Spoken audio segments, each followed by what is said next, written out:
What's happening, everyone? Welcome to Tottenham Away, the best place to be on a Monday night if you're a Spurs fan. If you're a regular, welcome back. If you're new to the channel, thanks for watching.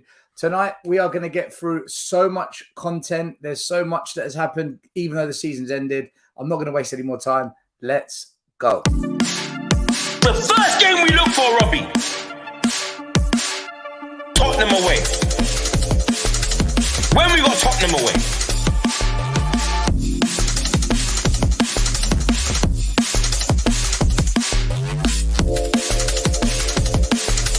Tottenham Away. When we got Tottenham Away.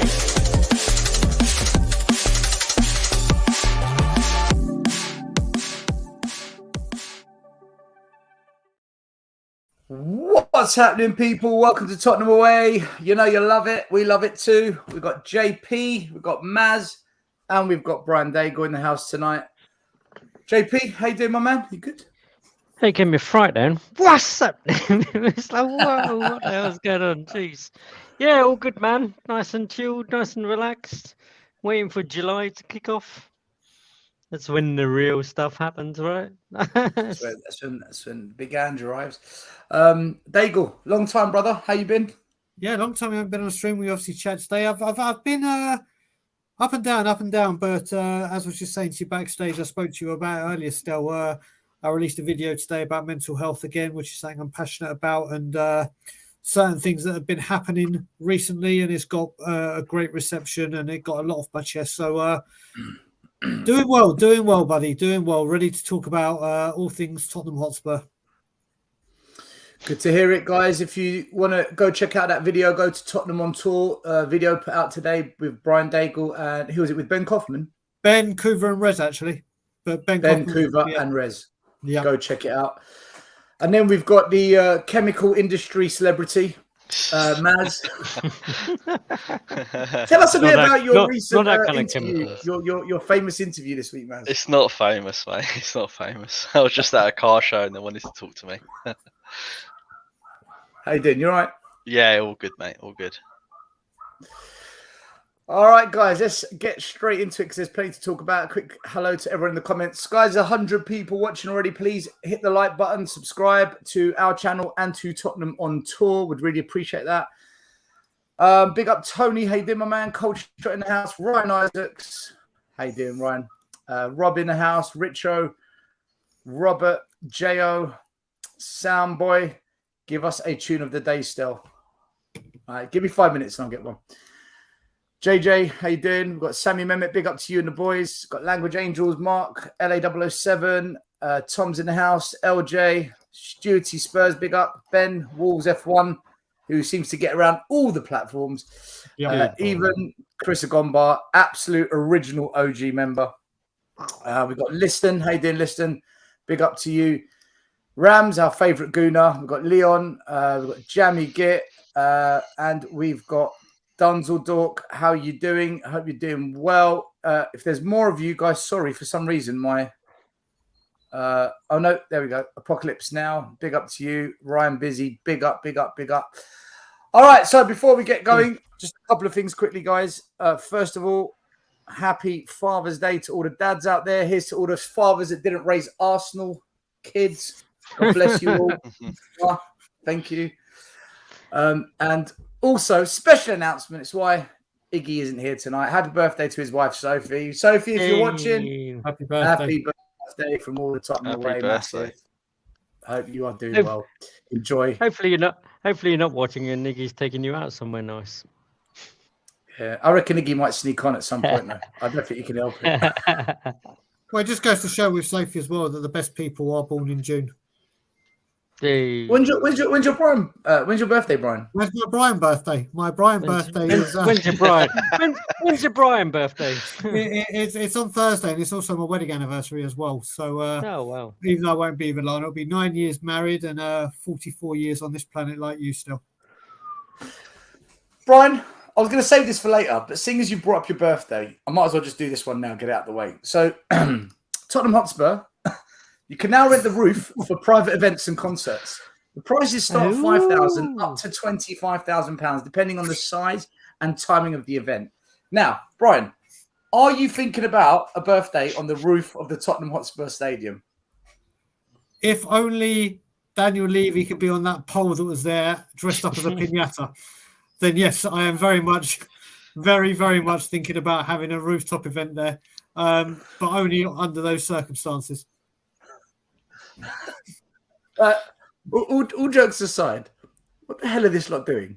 Like, Yeah, what? I was going to say, don't they provide chairs? It's like chairs are extra, man. Come on, Maz. This is Maz, this is the £5,000 package. It goes up to 25k. If you want chairs, Oh, right, okay. another 5k. If you want umbrellas in case it rains, it's another 5k. I mean, there's no food up there, there's no drink. That's probably another 10k. I mean, but look what they're doing. They're singing. I think you missed a bit. Of a This is Daniel Levy. This is Daniel Levy we're talking about. I think you've missed a bit. It's £5,000 to go up, but it's £25,000 to be let back down. That's he sort of is like a wedding organizer, old Levy, isn't he? He's like, they sting you with every single little thing. You know, if you want water, that's extra. If you want glasses, that's extra. Lee, what do you make of this? The £5,000 to £25,000 opportunity to hire the Spurs roof for an event like this one. They're all singing Kumbaya, and they're having a great time. Look at them, loving life. Sign me up. I mean, who doesn't want to go to a birthday party where you have to wear like harnesses and stuff? I mean, it's everyone's dream, right? Are they harnessed up? Yeah. Oh my God, yeah, they are. It's new fashion. It'll be on the Paris catwalk next week. Well, it's up there, though, isn't it? You got just anything to make a bit of money, right? I think you'll find those harnesses will be available in the club shop very soon for sale as well. Personalised Tottenham harness. I think Hugo Boss is sponsor number 62 of the club. So maybe there's a collaboration. Hugo Boss, luxury men's harnesses and women's harnesses. I don't know. Something we could look into. All right, let's get going. So first thing I will quickly want to touch on is I mentioned this on our community page and it got a mixed response, as most things that comes out of my mouth tends to have. But I'm seeing a lot of this.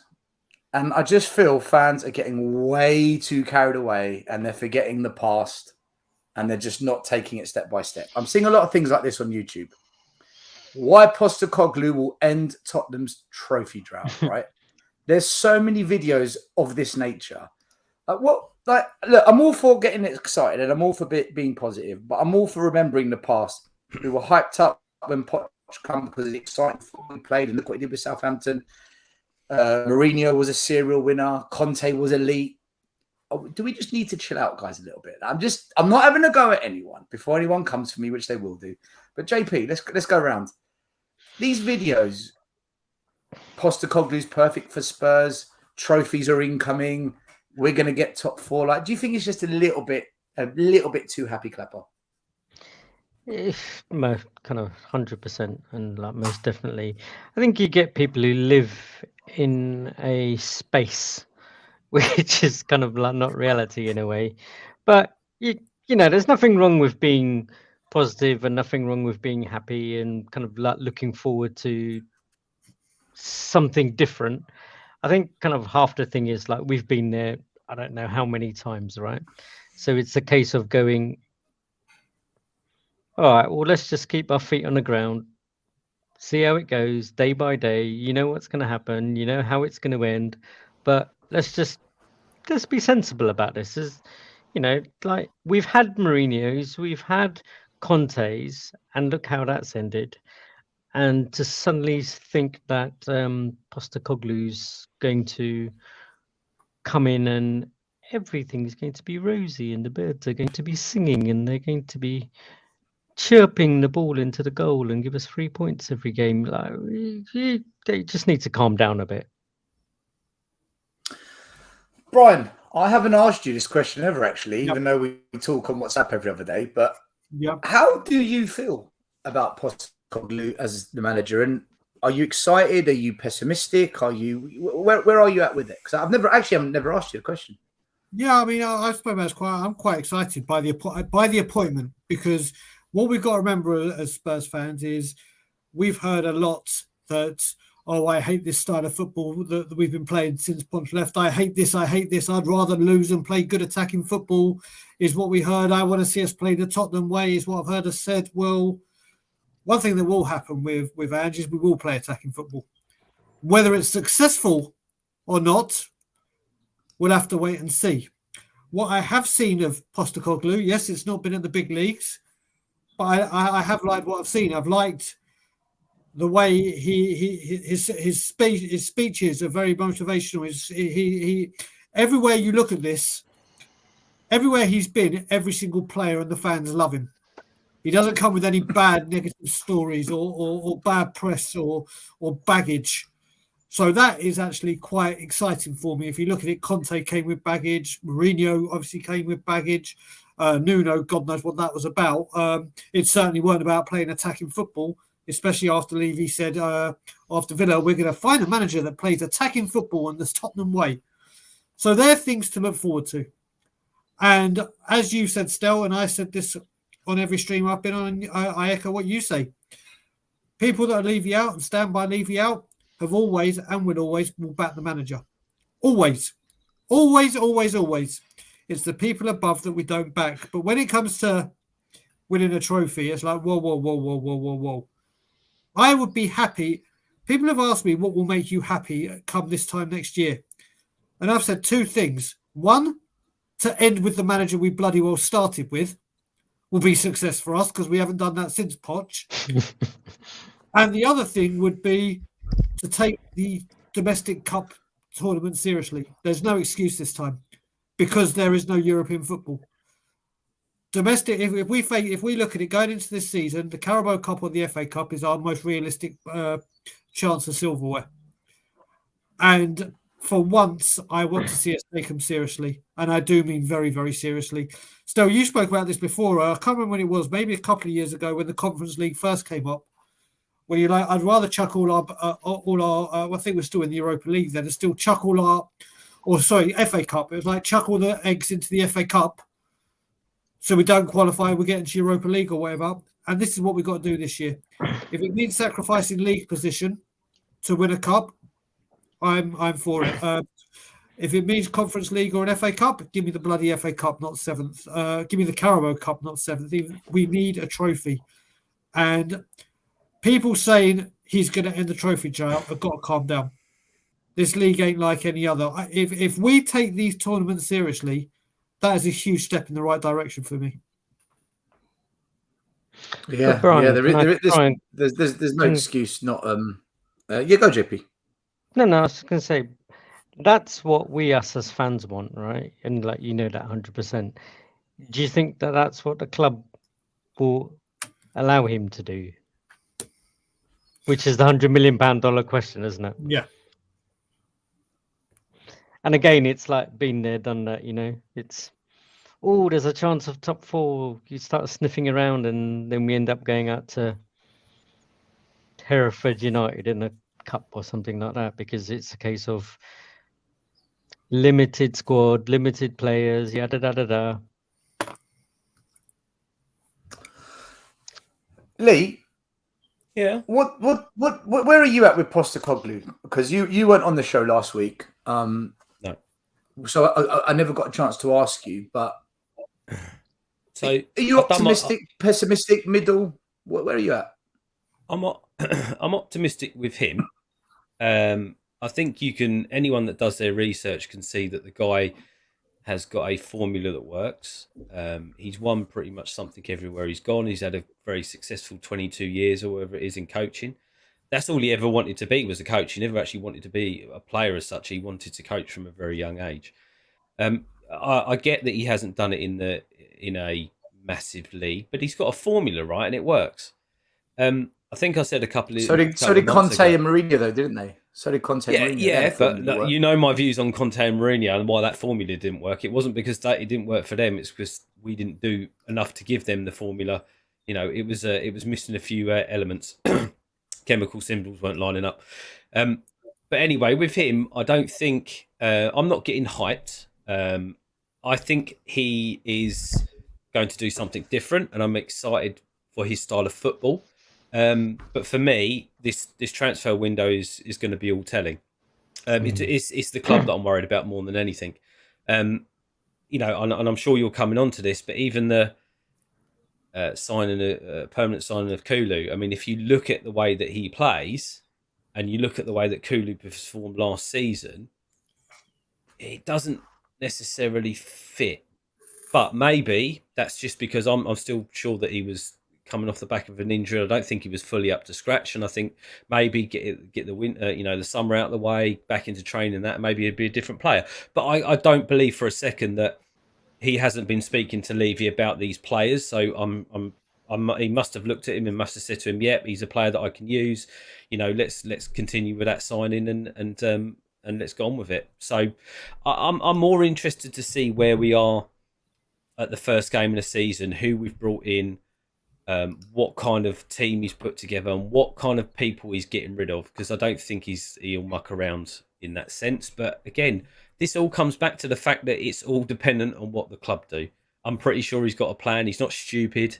It's just whether the club lets him execute that plan. So let's wait and see. But for him personally, as with everyone else, I've seen the videos, I've watched the background, I've looked what he's achieved. He does achieve things. So let's see what happens.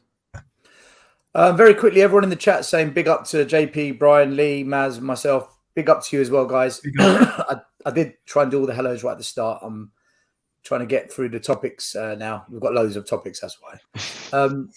Maz, are you going to be with us at the end of the season when we win the quad, celebrating? Or Absolutely, yeah, of course. I'm ready for it.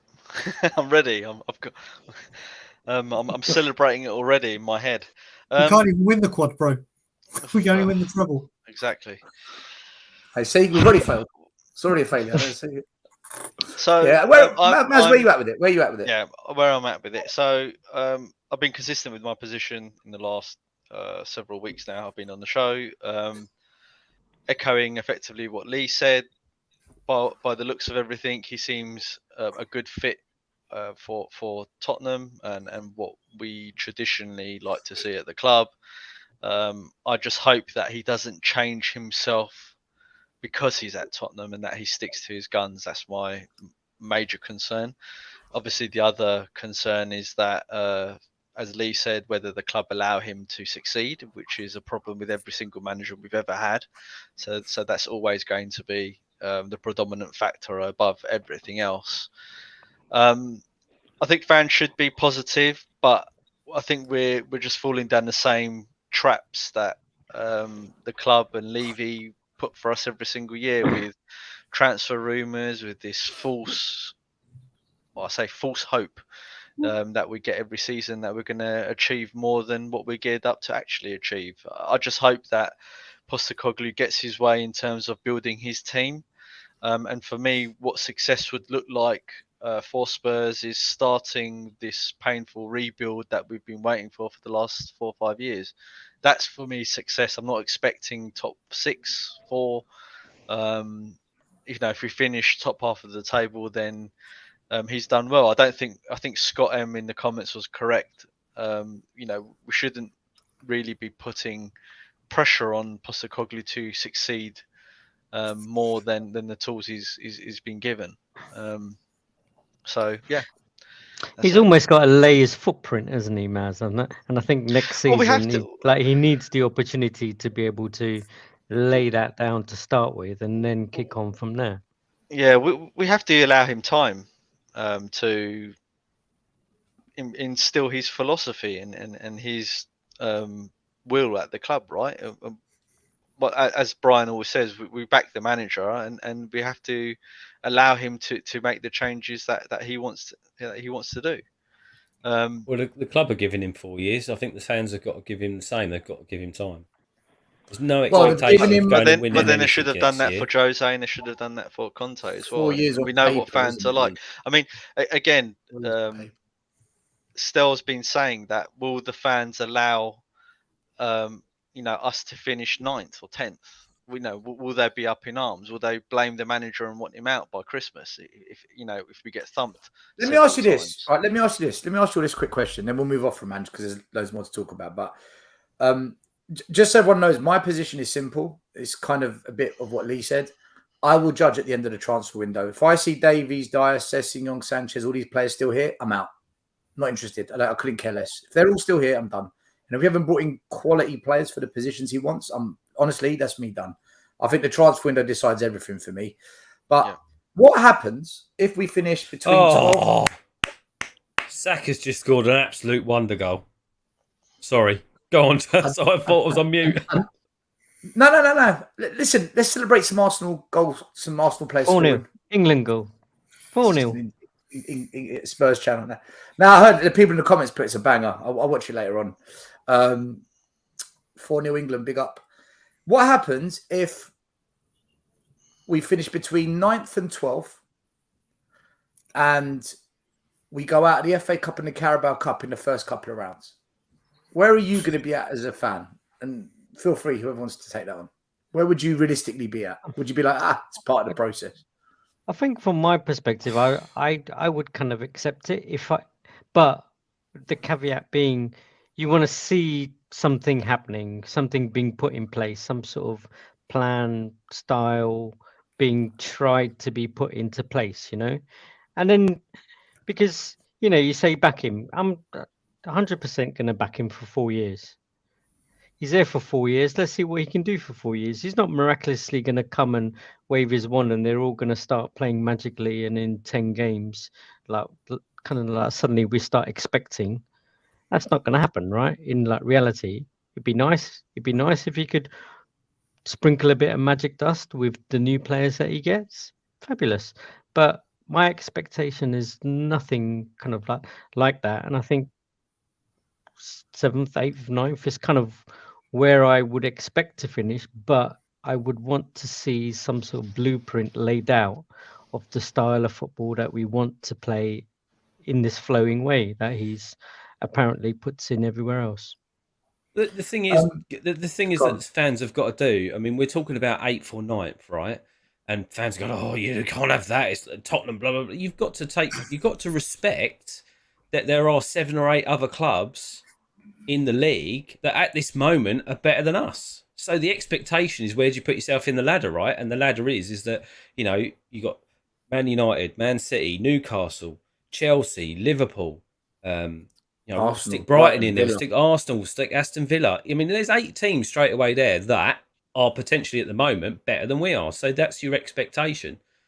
If we do better than them and they don't get players, then we might jump up a couple of leagues. But we are so far down that ladder right now that the expectation has got to be that not everything's going to be done in one window. He's going to get a few bits and pieces here and there and maybe do some makeshift with the guys that he's got at the club or some of the youngsters or whatever.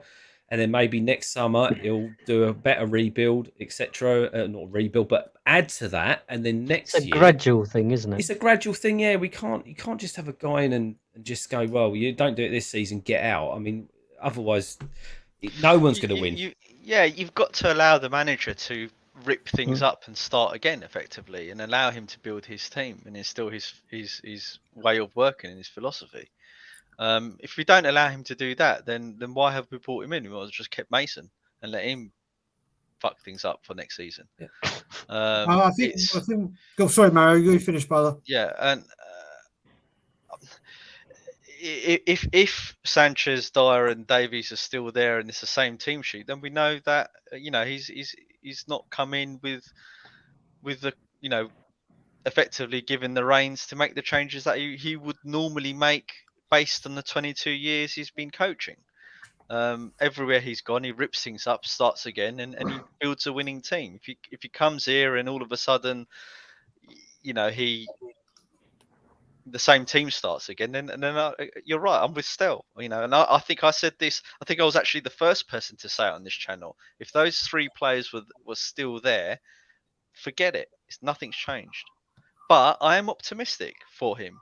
I don't want to belittle him or his achievements or his qualities that he's achieved in his career. So I am optimistic for him. But putting the expectation that he's going to finish top 6 goes against everything we've been saying. Even the Levy-inners have been saying, we just want attacking football. Well, no, you don't obviously just want attacking football, because you're moaning, that we're ninth. Hypothetically. Go on, Dave. No, go on, Brian. There's things you've got to look at. First of all, you mentioned about the players still being here. That won't be down to him. That will be down to a certain person that we've seen it with all managers that have tried to get players out. It's not impossible. You look at, I mean, even if you look at Arsenal right now, they're trying to sign Kai Havertz, who has been an absolute disaster at Chelsea, an absolute flop. But guess what? Mikel Arteta wants him. Mikel Arteta believes in him. Look what happens. They're going for him, and they will get him. We're still waiting to bid for Raya and Maddison and these other players. And then you look at it, you got to remember as well, with Pochettino, if Harry Kane hadn't scored a deflected free kick at Aston Villa, Pochettino was on the cusp because we hadn't backed him. And Pochettino was a nobody when he came here. Yeah, he did all right at Southampton. He did okay at Espanyol. We've got Ange coming in, and it's going to take time. Listen, when he started at Celtic, he took a few thumpings at the beginning. Unfortunately, it looks like that may happen. Unless he gets everything he wants, they all gel to what he needs, and the team goes, it could Brian, be, yeah. Do you know what? I actually think if he's still here next season and we don't shit the bed when it goes wrong, because it will go wrong, right? Everyone needs to, this is going to go wrong at some point. But if we stick with him through that patch and he's allowed to finish what he started, I actually think it won't be a long project. I think in 2 seasons' time, I think we'll be ticking. I think he'll do it quicker. But it's whether he's allowed to stay. I do think as well that some of our attitudes in terms of the transfers that we've been looking at, I think it was Ben on Real Tottenham TV where he said, if we get Harvey Barnes, he's not of the quality of someone to replace Son. And my thinking to that is, well, we have to allow Ange to build his team. If he wants that chap in, allow him to bring him in. He might turn him into a better player. We just don't know. But we have to allow the managers to be able to work in the way they want to work and coach the way they want to coach without us judging them every single time they want to make a change. If things are going dreadfully wrong, then fine, we can have a conversation. But you can't do it before anything's even happened. Yeah, I think even these. Sorry, just very, very quickly. I just want to say, you look at it, Ange's knowledge of Australia and the Far East is second to none. And Scotland, if you want to bring him into the equation. But when Arsene Wenger came to Arsenal and did this with the French market, no one knew the French market. No one knew Patrick Vieira, 3.5 million. No one knew Emmanuel Petit. No one knew, or people knew of Thierry Henry, but didn't know how devastating it'd be at 11 million. Nicolas Anelka. Yeah, that's the other one I was going for. These people, we hadn't heard of them, and it was the French market that we had no modern football back then. He was the one that brought the influx of French people over. And look how all Patrick Vieira for 3.5 million. Look at it. Think of it. I'm not saying that we're going to find Japan's equivalent or Korea's equivalent, but this guy knows that. Back in Ange Postecoglou isn't by going, here's 80 million, go get this player. It's if he says, I want this Japanese or player from the Far East who costs 6 million, going out and getting him and trusting him and saying, okay, you know this market better. If it weren't for Arsene Wenger with an untapped French market, no, so obviously France are far more advanced with their football, but no one had heard of Vieira, no one had heard of Anelka, no one had heard of Petit, and I think those three done all right. Yeah, 100%, Brian. Honestly, it's bang on, 100%. And I think that's just really quickly. That's kind of what I was gonna say. In what I'm expecting is not really all these fancy names or well-known kind of quality players, purely because the place that Spurs are in now, I could see them wanting to go elsewhere, and I can see him going out and getting mid-level players from these other leagues, like as kind of like Brian was saying, and I think he knows he can get a tune out of them. And us as fans kind of need to go along with it, as opposed to saying, "Oh, who's he? He's no good. He's rubbish. Never heard of him. Oh, he plays in the J League or something like that. I think we've just got JP, to we've just got to ride it and I- allow him to get the players that he wants. I almost want him to do that. I almost want him to bring in these random people that he knows from different leagues around the world. If I see another, we're almost going to sign Raya video, fuck me. It's like, I don't know why we do this to ourselves. It's like, how many videos are you going to make about one goalkeeper every single day? He's either going to sign or he's not going to sign. Just wait for it to happen. So I'd rather him bring in random players that we've never heard of or we've heard of but are up and coming, as long as he wants them, not whether Daniel Levy wants them. So I no club signings. Yeah. Look, before I bring in Alex and say hello to you, because we're talking about Postecoglou and how we think it's going to go. Let's have a quick look at the fixtures because they came out and we haven't even spoke about them as a channel. Big up, Alex. Thanks for joining in. So look, the fixtures came out last week. I think it was Thursday. Our first home game. I mean, what a baptism of fire. Manchester United at the Lane. Jesus. Our first set of fixtures, we've got. Well, actually, no. These are the. Let me remove this banner from the bottom.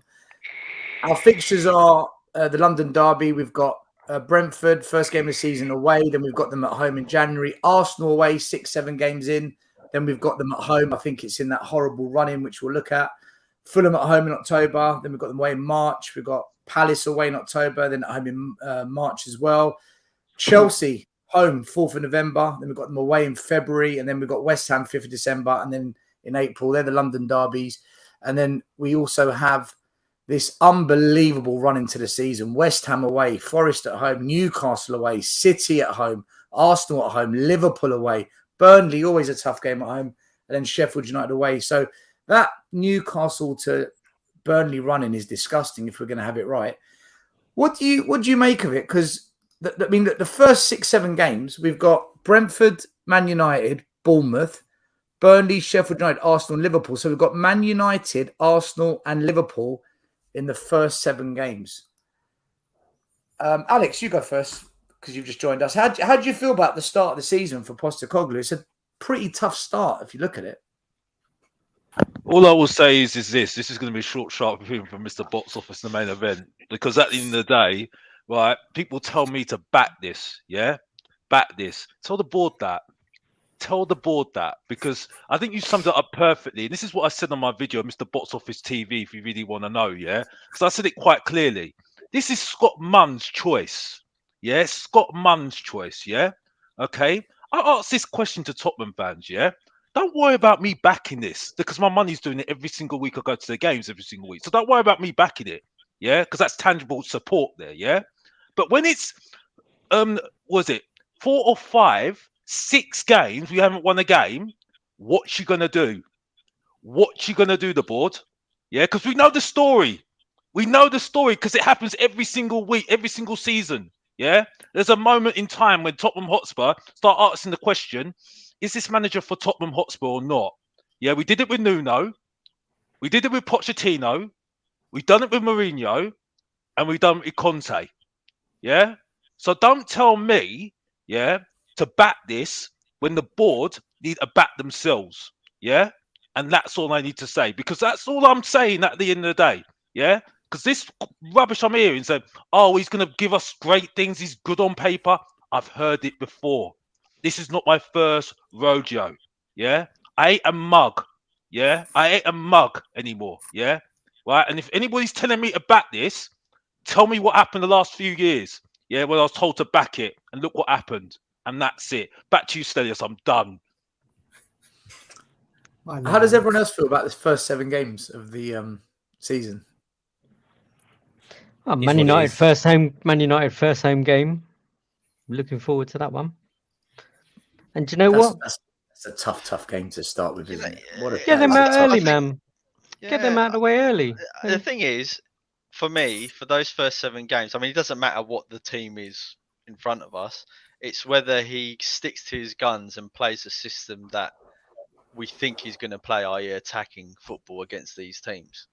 And then if we get pumped 3 or 4 times in a row, it'll be then interesting to see halfway through those fixtures, does he change and realise, oh, hold on a minute, maybe there was a reason why Conte was playing 5 at the back and not 4. Still, with you know you- what? The first thing I looked for, normally it's the Arsenal fixture I look for first of all. First thing I did is look for the first fixture to see where I'll be back in the Scotland Yard, which is Luton at home. That's the first, or Luton away, the one in October. But when you look at these fixtures, everyone's got to play everyone twice. It doesn't matter what order this comes in. I think the things you got to look at, what I'm disgusted with the Premier League at, is I don't know how, once again, we're away first game, away Boxing Day, away last game of the season. Arsenal home first game of the season, home Boxing Day, home last day of the season, which I didn't get at all. And obviously we're going to have Poch return on Guy Fawkes weekend, or could be on Guy Fawkes night if it gets moved for any kind of certain reasons. But yeah, that run-in at the end, mate, we always seem to have Liverpool in May. For some reason, it's like, oh, let's just chuck Liverpool late April, early May. You mentioned from Newcastle down, I think from West Ham, mate. West Ham away are going to be gunning for us with their Europa Cup. That's going to be, it's always an honourable one. Forest could be battling relegation. Newcastle will be, mate, that Burnley could be battling relegation. That running, if we're trying to get anything, Sheffield United away could be battling relegation. Exactly. We could be battling relegation. The thing is, We could be battling relegation. Yeah, exactly. If Harry Kane goes, I mean, we don't know yet. Don't get me started. Do not get me started on that. Do not get me started on that.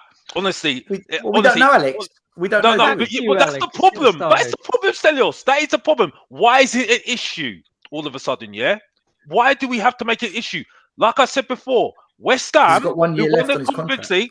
West Ham have won the Conference League. Sorry to interrupt everybody, but Mr. Mavericks got an announcement to make here. Yeah, the fact is, yeah, West Ham have just won the Conference League. They've just told Rice, go, just leave. Yeah, just leave. Yeah. Why is it Tottenham Hotspur have not made a decision on him? You know what I mean? That's the point I'm making. What has changed? I've not seen anything's changed at the moment. You see what I'm saying? And when you look at those fixtures, to answer your question just earlier, Stelios, yeah, I looked at those fixtures. I said that we're in banging trouble. We are banging trouble. Yeah, because I know this season's not going to be a good season. I know it's going to be a hard season. If we get into top 10, you're laughing. You are absolutely laughing. I'm sorry, because I'm sorry. We're not better than Man United. We're definitely not better than Arsenal. We're definitely not better than Chelsea. Yeah, who've got our old manager, by the way. Yeah, Liverpool, you having a laugh. Man City, they're way ahead. You know what I mean? Brighton, look at the players they're buying right now, by the way. You know what I mean? Aston Villa. Where's our director of football? I was in Paris. They've got a director of football now. You know what I mean?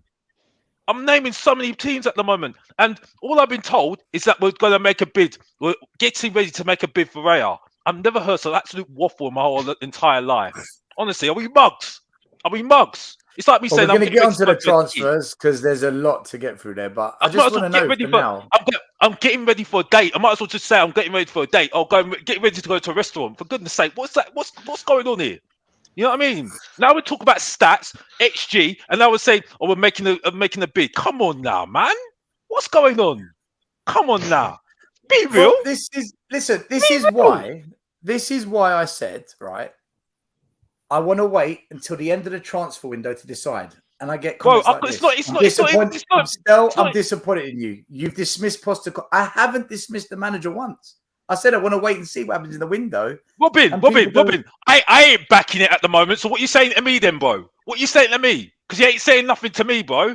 Because I'll tell you, Mourinho, Pochettino. I'll tell you about Santini. I'll tell you a little story about Glenn Hoddle, who was our perfect guy, I was told. Yeah, I'll tell you about Jerry Francis. I'll tell you about Christian Gross. I'll tell you so many stories, bro. So don't tell me about backing it, because I've seen it for years, bruv. I'm 36 years old, 36 going strong, bruv. So what you saying, bruv? You know what I mean? Don't chat that crap to me, bruv. My gosh, these people are mugs. Back to you, Stelios. I'm done. I think every Spurs fan, whether you're Levy in, Levy out, Enoch in, Post out, whatever your thinking is, I think every single Spurs fan will agree that if we go into next season without a new look back four and goalie, I think we've all written off the season as just an absolute nightmare incoming, right? I think every Spurs fan can agree on that. So that for me is the biggest thing. It's not even about bringing in Maddison or bringing in another striker or a wide player. For me, if I don't see that defense, 63 goals we conceded last year, man. 63. That is, if we have those, if we have that defense, and we think keeping them. I fear where we would be. If I'm honest with you, it could be catastrophic. But then maybe in that sense we are being a bit pessimistic with Postecoglou, because maybe he'll do something that the others haven't. Who knows? But Maz, not with the current defenders we've got. No, I agree.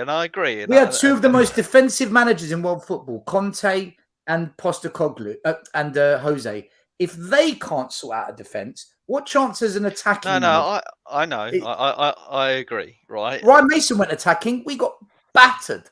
So that defense, we need. How many defenders do you think we need, Maz? Realistically, how many defenders do you think we need next season? We need new players. I think, assuming that the formation is, what was he going to play? 4-3-3. 4-3-3. Let's say. Right. 4-3-3, Okay. So, I think we need 2 new centre backs minimum. We need a left back as well. A left back that potentially can play left centre. That's long, though. Don't even go there. Don't even mention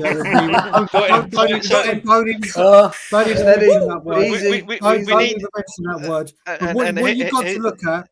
What you got to look at, sorry, Matt, just very quickly. What you got to remember as well is that I keep saying this: is people that are already slating Postecoglou and everything. If you look at our time under Levy, our most successful managers, Martin Jol, no one knew him. No huge expectations. Look what he did for me, the catalyst of where we are now, and the reason I'm Levy out. Mauricio Pochettino came in from Southampton and Espanyol, not doing much. Look what he did. You could put one day Ramos in there slightly for winning a trophy. So you look at it, we've had these big managers, and this big managers amount to fuck all, apart from disappointment and shitty football. Postecoglou comes in. He could be right up there. Not saying he'll be right up there on Poch, but we keep discrediting these lesser-named managers.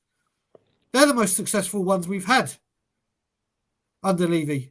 They really are. But Brian, I'm not discrediting him, but the point I'm making is that we all know whether they're backing it. It's not me that needs to be, I need to be convinced, because I'm not the one that made the appointment. Yeah, it's fine. I can watch and see, and if he gives you good football, that's fine, great. But the point I'm making is, what happens if we don't have a good run? That's when I'll start to realise, are you backing this long term? You see what I'm saying? Because at the moment, I've got nothing to go on. Absolutely nothing to go on. Yeah? And I'm sorry, until you're talking about the board backing him, Alex. Yeah, the board, yeah, that's what I'm saying. Because at the moment, I've got nothing to go on. All I've got is hopes and dreams, which Tottenham Hotspur don't give me anything. You see what I'm saying? Because after last season, they let me down so badly. Yeah, I switched off. I didn't go to any game after Brighton, I think, or Manchester United. That takes a lot for me to say, no, I'm done. That takes a lot, an awful lot. And you know this, Brian. You know me, and you have had chats about this. You, Stelios, you know me. Yeah, you know me, Stelios, yeah? Right? So them just wheeling me back in, no, it don't happen like that. Yeah, I'll go when I get a ticket, yeah. So you're getting my backing by getting me betting my ticket, yeah? That's all you're getting, yeah? And I do feel sorry for Postecoglou, because he's coming into a fire right now, a realm of fire right now. He's accepted that position, Alex. We can't feel sorry for managers. They accept the position. Oh, yeah, I understand. But the point I'm making is, we're not judging Postecoglou. Sorry if they're lied to. If they're lied to, which I think they have been in the past. So my point is I'm judging the board now, because for me, they're the ones who've got to start making themselves known right now. And I'm not saying that we should get into Europe right now. I'm not saying it. Yeah, I'm saying if he gives me good football, I'm happy. That's all I'm asking for right now, and that's it. But I need to see it. I need But convincing. the- That's all I'm saying. The interesting thing that Brian said in regards to those managers, I'm going to exclude one day Ramos because I don't think we played that well, especially in the No, league. I'm So we just had a talking good for a cup trophy run. match. Yeah, but with Martin Joel, Redknapp, and Poch, let's say, is those three managers effectively came in to save Tottenham's season, and then and the board was sort of forced to back them to a certain degree, which enabled them to be successful, in my point of view. Now, they didn't back them all the way, and they didn't back them completely for their tenure, which is why they probably never won anything. And it's the same with Postecoglou. Again, he's coming into a situation whereby he needs to rip things up or save some credibility for Tottenham Hotspur. So I'm hopeful. I'm hopeful. Now, I'm saying I'm hopeful on the massive caveat along the lines of what Alex just said. If the board don't enable Postecoglou to make the changes that he needs to make, then we're all just effectively pissing in the wind, aren't we? But that's why I agree with what Alex is saying, and that's what my position is. Right, loads of people in the comments are going, "Oh, fucking expectations, 8th or 9th, blah blah blah." As it stands today, that's what my expectations are based on the players we've got at the club. That's why I'm saying until we get to the end of the window and see who's come in, who's gone out, etc., etc. Same as Stel, the back line is for me is the actual most important bit because we can score as many goals as we like. But if we conceding as many goals, then we've not moved anywhere. We can judge based on what we've seen with the players last year, right? We can see that they just absolutely drowning in goals. So that's the expectation. You come back to me in a month, and we've signed Raya, we signed Maddison, blah blah. Then the expectations change a bit. You come back to me in 6 weeks' time. We've got a centre back who's proven good. He's not fucking Bastoni because we're never going to get him. But we've got a good centre back. We've got left back. Blah blah blah. And then my expectation will change again. So it's all based on the now. You can't base it on the future when you don't know something's going to happen. Totally agree. Yeah, and what happens if Eric Dyer gets a new 3-year contract? The entire fan base is going to go into a meltdown. Like, everyone's just going to be like, "Are you taking the piss? Like, really?" And this is rebuild. Things like that can't happen, can it? You just no. Well, I know. I hear you, right? But realistically, you just don't know. You can't. You just don't know. My expectations are not on the transfer window though. At the end of the transfer window, it won't make my expectation. It will be during the season, and like I said, it will be after that. But after we have a bad run, because like I said, this season's not going to be an easy season. I look at those fixtures, and if Postecoglou can get through those fixtures, he's doing well for me, to be honest with you. But I mean, like I said, beginning of the season, I don't take too much from that. It's in December, second part of the season. That's when you start really seeing the real team. You see what I'm saying? So, like I said, there's not really much I can take from this. Like I said, I'll stick by what I say, and I'm going to keep on. It bores people to say, but this is why I can't go on stream that much. I've got to do things on my channel, but that's taking a break for right now. You know what I mean? Because life takes its toll on Mr. Box Office, and Alex is getting on my nerves now. But my point is, like, Alex is getting on your nerves. Alex is getting on my nerves now. And he's telling me not to stream any that much. But the point is that I'm just going to say the same thing I say when I go on stream. Until I see that bad run, and then the board, they're going to get itchy feet, and then you just start saying, "Oh, okay, we might have to change it," and stuff like that. And that's when you start seeing, are you back? Are you really backing Scott Munn? Are you really backing Postecoglou? Was it really your first choice? Then we'll see whether he's your first choice. To answer your question, Stel, it's Stockholm syndrome. The fan base has got Stockholm syndrome. That's what we've got. We've spoken about it in the past. Yeah. Look, I want to. Sorry, can I just? Yeah, go on, Lee. Then I'll change the subject. Stel, Greg Spur, just reply back. What do you mean by Lee, good boy, lower your expectation and obey? Obey who? I'm a 43-year-old adult, can make up what I see from last year. I don't need to obey anyone. I don't get that.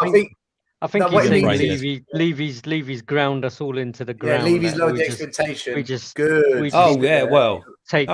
know what his expectation is. His expectation is that we're going to win the Premier League next season. Someone No, I just know, said. but Someone's because just. they've pushed us down so much as a fan base, it's like, do you know what? There's a crumb there. Let's all get excited and be happy about only getting a crumb, as opposed to wanting to sit at a fucking 5-star restaurant and have Thing a is, meal if because Levy doesn't he get can Europe, bloody afford it. Someone's just said 4-year contract. Someone's just said, "Oh, he's got a 4-year contract." Okay, I don't care whether he's got a 4-year contract. Who's Tell he? that to the board. No, Who's he? Aaron in the I chat. know who's He's just got a said 4-year contract. Who? he's given him a Postecoglou. 4-year contract. That's great. That's great. That's great. Postecoglou. No, But 4-year contract to okay, who? Oh, Postecoglou. Postecoglou. Postecoglou. But Yeah, yeah. that's all great. That's great. Okay, well, back it for 4 years then. Prove it to me then. Convince me that you're going to back this guy for 4 years then. Because at the moment, I've got nothing to go on. Over the last how many years? How many managers have we had? How many managers have we had? Yeah. So don't tell me he's got a 4-year deal and everything's going to be all right in rain. Please do not tell me that because I'm not dumb. I'm sorry. I'm going to be real with people now because I'm done with trying to be nice about this anymore now. Yeah. If you think I'm going to be wishy-washy, deluded, thinking that this is going to do things are going to change, yeah, I'm going to be straight up with you. Yeah. Alex is the positive one. Yeah. Alex is the faithful one. Yeah. Alex is the faithful one. Mr. Box Office is ruthless aggression every single time, man. So don't even try that with me for a year. Yeah.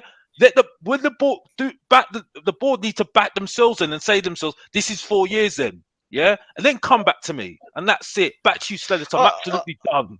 I do agree with Alex that in a way, and I've been thinking about this quite a bit. Like the term of the contract is almost a sideshow. Really, it could be 1 year, it could be 2 years, it could Can be I, 18 months plus 1 year extension. For me, what they done to Mourinho and then Conte, it doesn't really matter what the contract is because when they needed to back these managers properly, they didn't. So we got excited a little bit about him having a long contract, and that, yeah, and we get when excited. they needed to pull the trigger, Maz, they've Exactly, they've done it right. But I get Alex's point because rather than us as a fan base saying no, back the manager for we turn on them. They make us turn on the manager, and that's pointless. Do you know what? You know this contract. When it was announced he might get a 2-year contract, I went onto socials and I said, "Look, this is a joke. If you're giving him a 2-year contract, you don't believe in the person you're hiring." So when it was a 4-year contract, I was quite happy, and I said, "Good. This says that they're actually considering a proper rebuild." But then I thought about it a bit more once we heard more about the contract. Conte was on 20 million a year. Mourinho was on 15 million a year. This guy's on about 3 million a year. So times that by 4, that's 12 million. He's getting paid less over 4 years than what Conte got paid in 1. So in reality, it's not really the contract length we should look at. It's what he's earning. Because if he was on £10 million a year, I bet it would have been a 2-year contract. Yeah, absolutely. Yeah, spot on, Stels. Absolutely spot on. And it's 4 because he's on the cheap.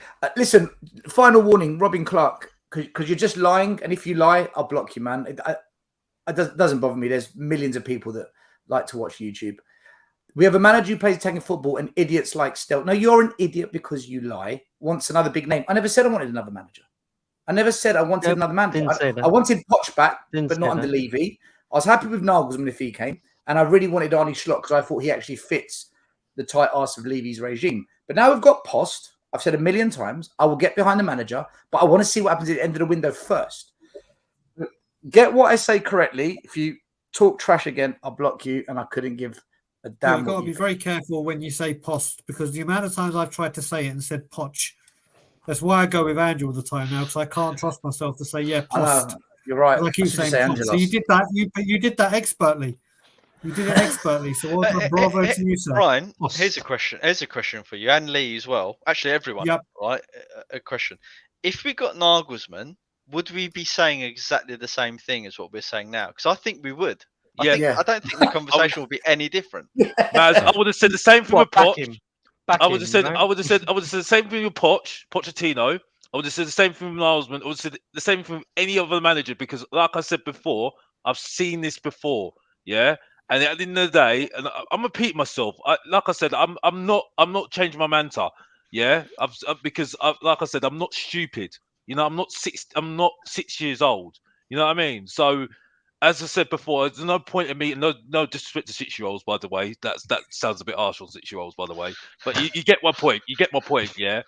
But yeah, it's just that I would have acted the same way with every other manager, because I've literally sat there and thought, well, if you can't do it with other managers that we've had before, the top managers, really, you know what I mean? It gets to a point where there's only so much I can really believe anymore now, and that's it.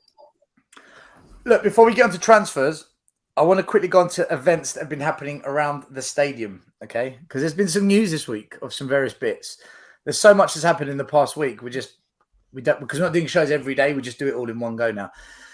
Right, the Spurs clock that used to be outside the old stadium where Bill Nicholson's gates were is back, and they put it on the high road on an old-fashioned looking lamppost.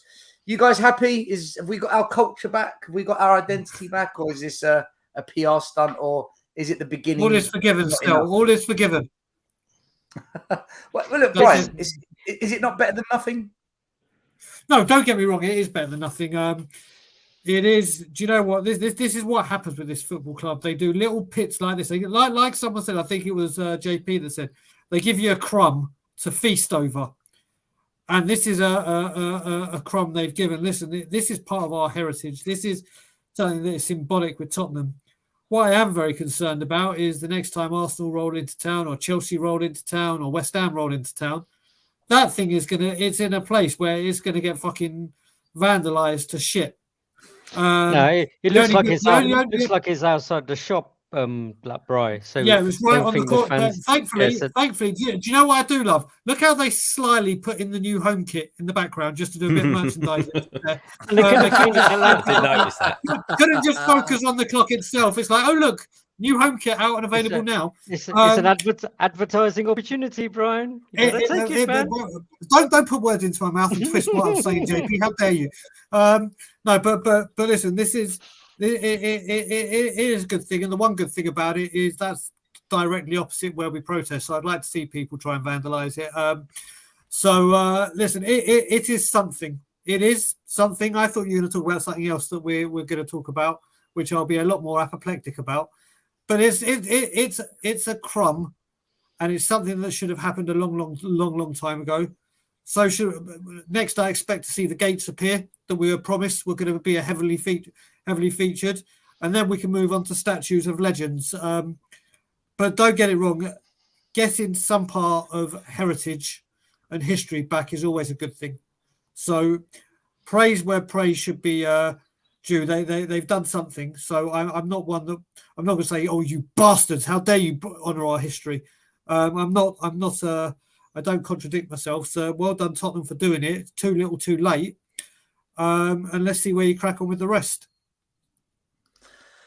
Anyone else got anything to say about the clock? It's a nice PR stunt, but it is nice to have it back. You know, it's nice to be able to see it. Only wish they painted the lamppost blue as well. They're too busy promoting the kit that day. I think it's a good thing. I think that we should give credit when credit is due. They put it back there. It should have been there. So that's all I'm going to say on it. The next bit of news that came out was exciting stuff. Really got my juices flowing and ready for the new season. And just in case you were concerned, no, they've done it. There's going to be 5 extra floors built on the hotel. And it's going to be 22 stories plus 5. So that's 27. Behind the South Stand. And simultaneously, we're going to develop land west of the stadium with 246 new homes, as well as shops, workspace, and the club will own the sites. It's where the old depot and the printworks are. If you go to the stadium, you'll know where that is. There's a zoom-in look.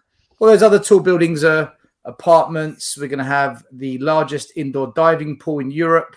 There's going to be a 5-a-side pitch, an outdoor ice rink, and all wonderful things that would improve the first team. Now, before you tell me what you think about this exciting piece of news, this individual, who I put a comment out saying, does anyone care? Please just tell us about the first team. That's all I said, right? And this was the reply. The hotel's part of the Northumberland project, without which we wouldn't have the new stadium. It will cost Tottenham nothing because it will be paid for by borrowing money, the interest on which will be paid for by the company owning the hotel. Tottenham Hotspur Ltd is a wholly owned subsidiary of Tottenham Hotspur. And he went on and on and on and on and on and on and on. Now, I looked into this. Half of what he said is true, half is false.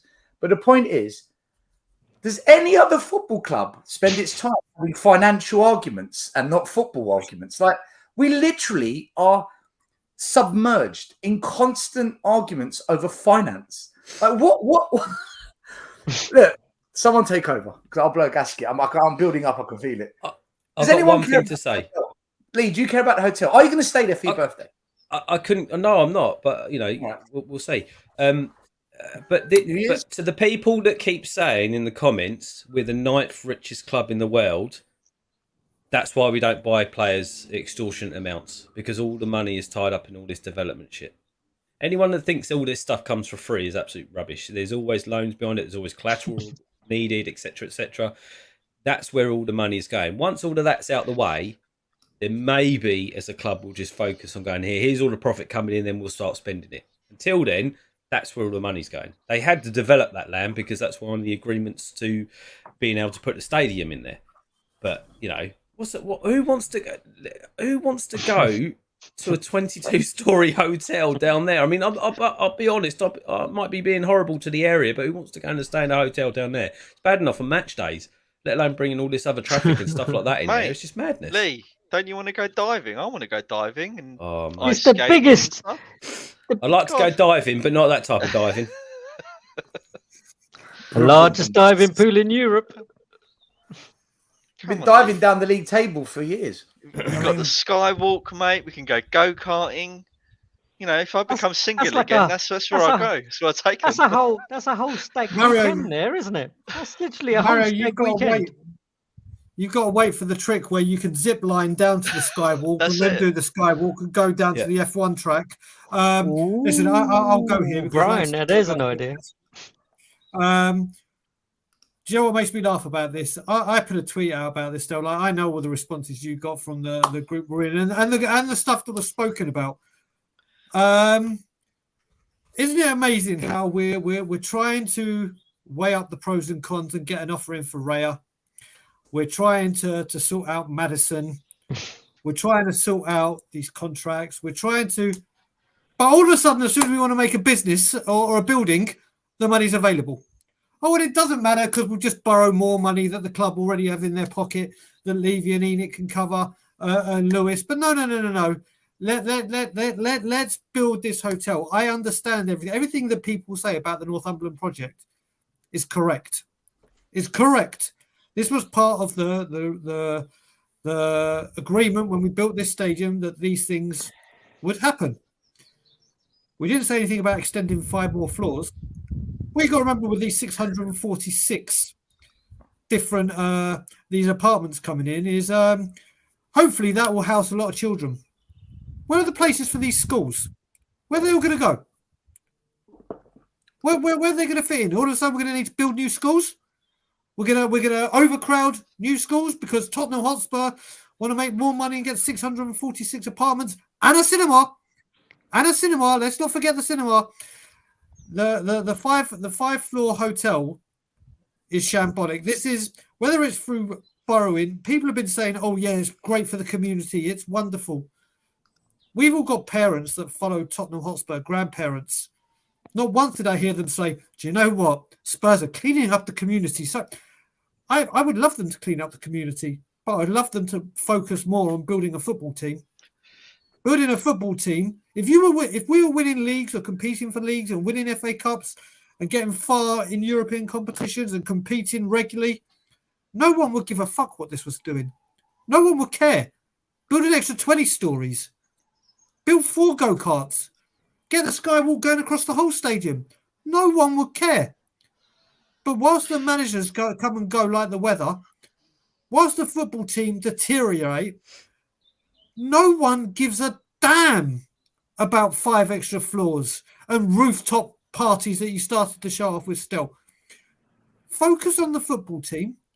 Build what is the ethos and imprint of this football club. It's in the title. It's not hard to work out. Tottenham Hotspur Football Club. Work on that and build on that and start competing and making the money on the football pitch That will bring sponsors. That will bring more money and revenue. Then you do what you want.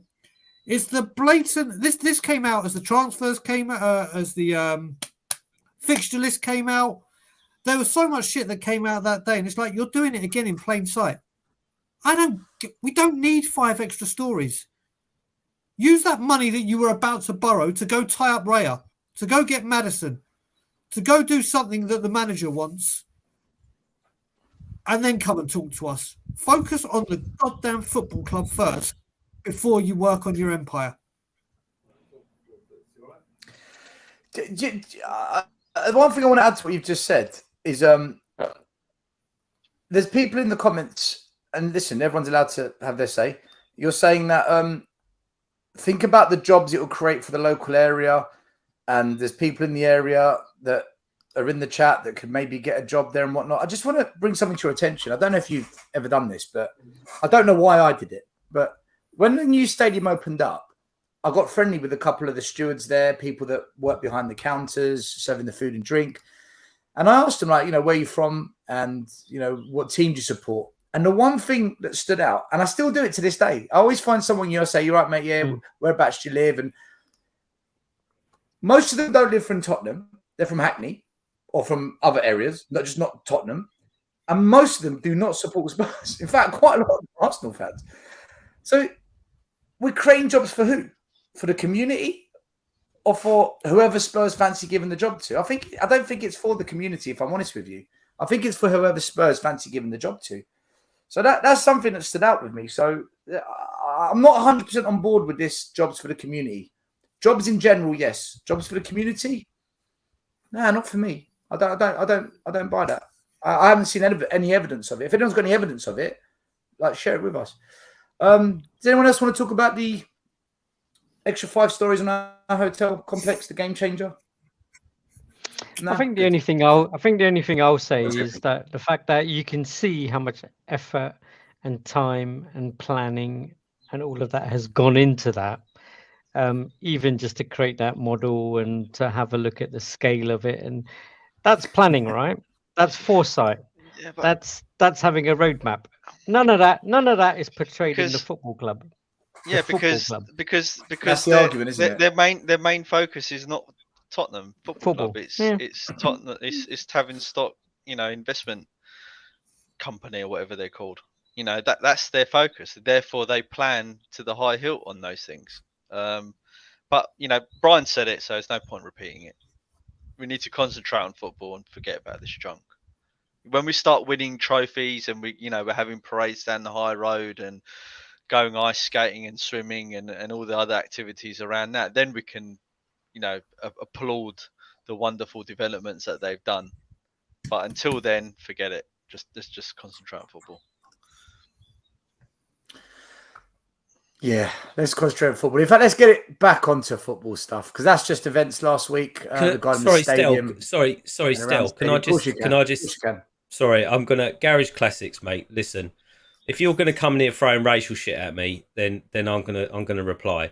My comment was based on the fact that in an area that it is, and let's just say what it is, it's not a posh area like most other fucking places. Tottenham is one of the most deprived areas in all of London, arguably in the whole of North London. Fact. Yep. If you can't handle that, then facts aren't for you, buddy. Yeah. Fact. My comment about the hotel was simple.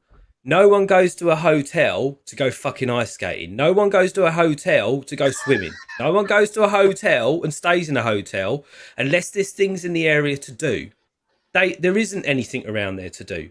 And my worry has always been with leaving his fucking development is actually I'm worried about the people in that community. There's no way that they're building and developing fucking houses that these people are going to be able to afford. They're trying to get people out of their homes and they're trying to move them out the area to make it posh. Well, it ain't happening. Those guys have been there all their lives. They're the heart of that fucking place. They're the heart of Tottenham around that area. And all he's doing is demolishing shit and putting stuff up to get them fucking out. That's it. That's what do you think that how the stadium was fucking built? Do you really think he went, we need all this land, we need all this land? No, they did fucking dodgy shit to get the fuckers out. And it's wrong. It's typical businessman. I see it every day in my fucking job. So don't come in here saying it's something to do with fucking racism when it's not, mate. You have no idea what my family and how it's blended. You know, not all my family looks like this. Fucking racial. Jesus Christ. Listen, do you know what? I can't remember what WhatsApp group. Ivory it was. fucking I think it was- Tower. I've lived in fucking East London. I've lived out at the outskirts of London. I know what it's fucking like. I work in London. I know what the area's like. Fucking hell. Lee, don't get over triggered by these people. He's obviously one of those. Do you know what it reminds me of? I used to be on Twitter. I'm not on anymore. There was an account called Tottenham Tears. Tottenham Tears. That's it.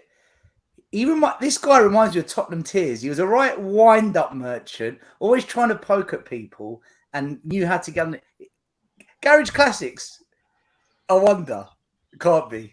If it is, I'm onto you, mate. If it is, let's see. Reminds me anyway. Della Spurs, big up to you for the super chat. It's the fact that the club think it's news for the fans. Hold on. Expansion to records. Exactly, mate. Exactly. He's a troll. He's a troll. I'm just going to ignore him. I moved out because fuck off, man. Jesus Christ. You know what? For 10 years of my life, this colour, I was a minority where I worked. I was the minority. Yeah, I've got no problem with fucking races and stuff like that. Just fucking, honestly, mate, you're an absolute troll. See you later. He's timed out. I'm going to call you Tottenham Tears. I'm just going to call you Tottenham Tears. Tottenham Tears. If you come back with that shit, I'll ban you for good. Doesn't bother me one bit. Show some respect to the panel, mate. Otherwise, start your own channel and tell us and show us how it's all done. Let's get it back onto football.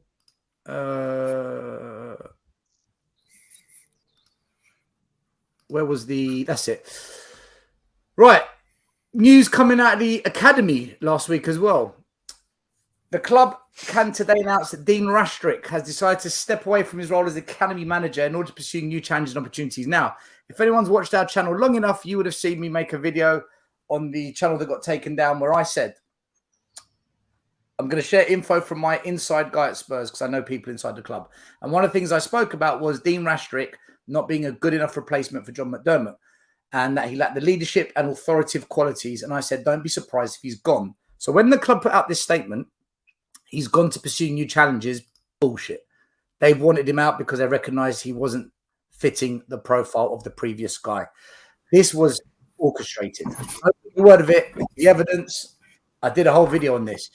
So Dean Rastrick is now out, which I'm not surprised by. Not a bad guy, just not ready for that top role. And I put an idea forward and I said, bring back Chris Ramsey. Now, if you don't know who Chris Ramsey is, he used to be one of the top coaches, if not the top coach at the club. He developed a lot of our youngsters. Harry Kane was under his wing. When Tim Sherwood became the manager, Chris Ramsey got promoted to assistant, which was a bad move because he's not a manager. He's a coach. Needs to stay in the coaching with the youth because he's phenomenal at it. Probably one of the best in the country. He's since gone to QPR. He's now the academy head there. There's a player at Crystal Palace called Eze. Crystal Palace. Bought him from QPR, one of Chris Ramsey's. Chris Ramsey's the man, guys. I've met him. I've been in a coaching session with him. I've learned a few things from him. He is the top answer, in my opinion, because he knows Tottenham. He's done bits before, and he's at an age now, he's in his 60s, to take that more senior role and build a plan.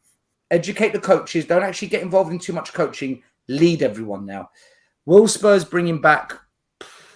I thought Poch might have a chance of coming back. That never materialised. Now, that's what I put forward. How do you guys think Rastrick? I don't know if you guys know much about it, guys, but him not being in the role anymore, who would you potentially like to see in a role? What do you think of Chris Ramsey? Because for me, I think he's the perfect answer, but I don't think Levy's going to swallow his pride on this one. Where are you guys out with it? I think it's Be happy with Ramsey, to be honest. Like I kind of remember him when he was back there before. But as you say, I think the problem is that Levy doesn't really like to be shown that he's made a bad decision, right? the problem is that's the unfortunate thing about it. Sorry, go on, Alex. Sorry to interrupt you, JP, but the problem is, I think Levy needs to realise that with Pochettino is that he had a very good relationship with John McDermott, and when Pochettino left, that relationship completely severed with Mourinho, and I think he was gone before Conte came in.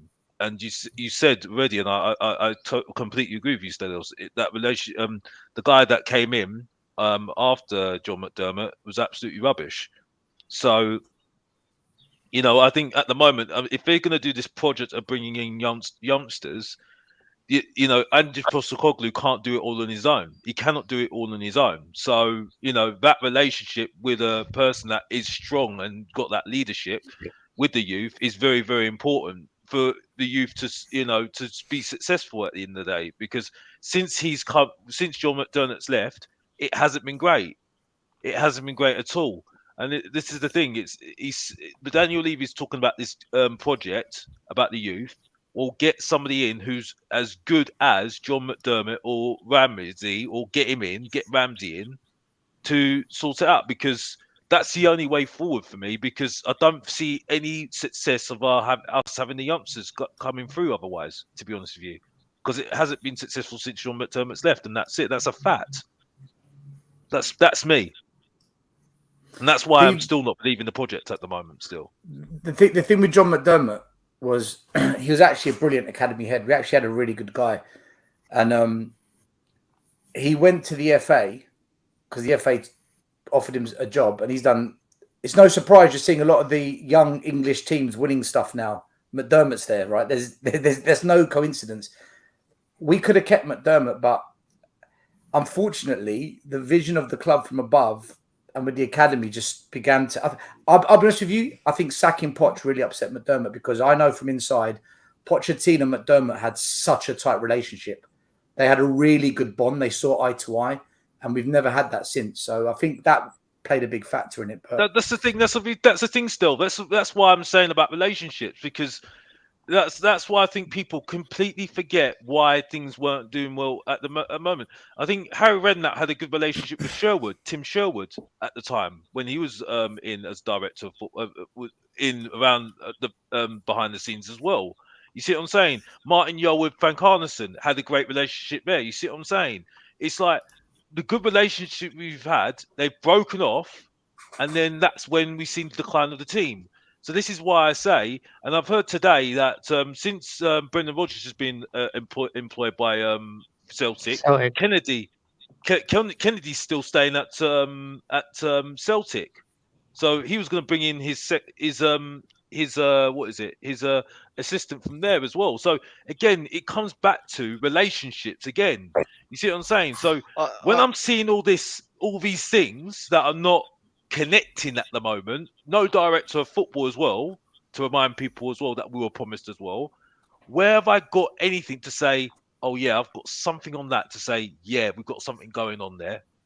This is what I've got to look forward to in the next couple of years. Got nothing to go on.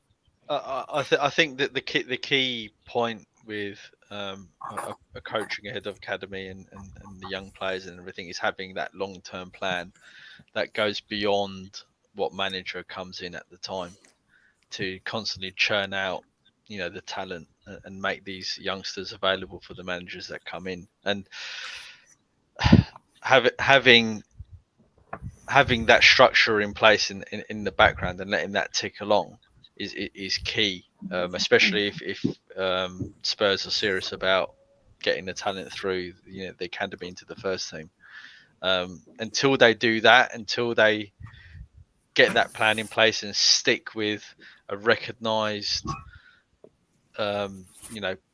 director of the academy that aligns himself properly to the transfer strategy and the board and then any managers that come in, I'm not sure it really matters. That's where the director of football comes in, Maz. That's where the director of football comes in. Precisely, yeah, precisely. But the problem is that what I'm trying to allude to, I'm probably making a bad job of explaining it, but what I'm alluding to is that there's no point getting someone in like Paratici, letting him put all these structures in place that no one knows anything about, and then when he goes, you have to rip everything up and start again, because there's no continuity there. Yeah, I mentioned this I think a couple of months ago on the show. Is that tells me that there's no proper plan in place. That Paratici came in and just done whatever he was doing, and he never really fed that up. Now he might have fed that up, but the board never bought into it, and they never carried on that strategy, that plan, because they've ripped it up and they're starting again. And we do that every 18 months, like we do with the managers. The thing is, the academy should never ever be affected by these things, but unfortunately, it has been affected because the clubs allowed it to, because they haven't had the foresight of having a philosophy for the academy, other than to just try and develop a player that can play in any system under any manager, and which isn't a bad thing. But then when you start losing your best people and not replace them quickly, which is what they've done, they've lost too many good people, the academy. Don't forget, people like Yaya Toure, they're not there because they love Tottenham. They're there because they're trying to get their badges, and they can only get their badges at the level they want to by being at a pro club. We're helping them. Let's have that right, okay? Of course, they're helping us too by coaching, and they've got vast experience of success. But they're not at Tottenham because, yeah, that's where I want him to be. They're at us because we said, yeah, look, we'll take you, coach, and in return, you can get your badges. Quick super chat here from D-Boy. Going back to the conversation about the hotel. Sounds like gentrification is not good. Lee is right. Guys, anyone else got thoughts about the academy and anyone you'd like to see come back in? Because a lot of fans in the past have said, get Glenn Hodlin, what a great person. But I think maybe just his age and his recent health, I don't know if maybe he's the best appointment. I think someone 50, 60 years old might be better. That's why I quite like Chris Ramsey. But yeah, go on, Brian. I'll be very, very quick with this. I am in complete total and utter agreement with you. Chris Ramsey is the guy that's got to come in. He has done wonders for Tottenham. He knows Tottenham. We're all talking Tottenham through and through. This guy, his reputation precedes himself. He's great at what he does. And it's someone if we're looking to rebuild and get football people back into this football club, he is a huge, huge part of it. Now, I know we're going to come on to talking about a young kid by the name of Mikey Moore soon. I've got a lot to speak when it comes to him.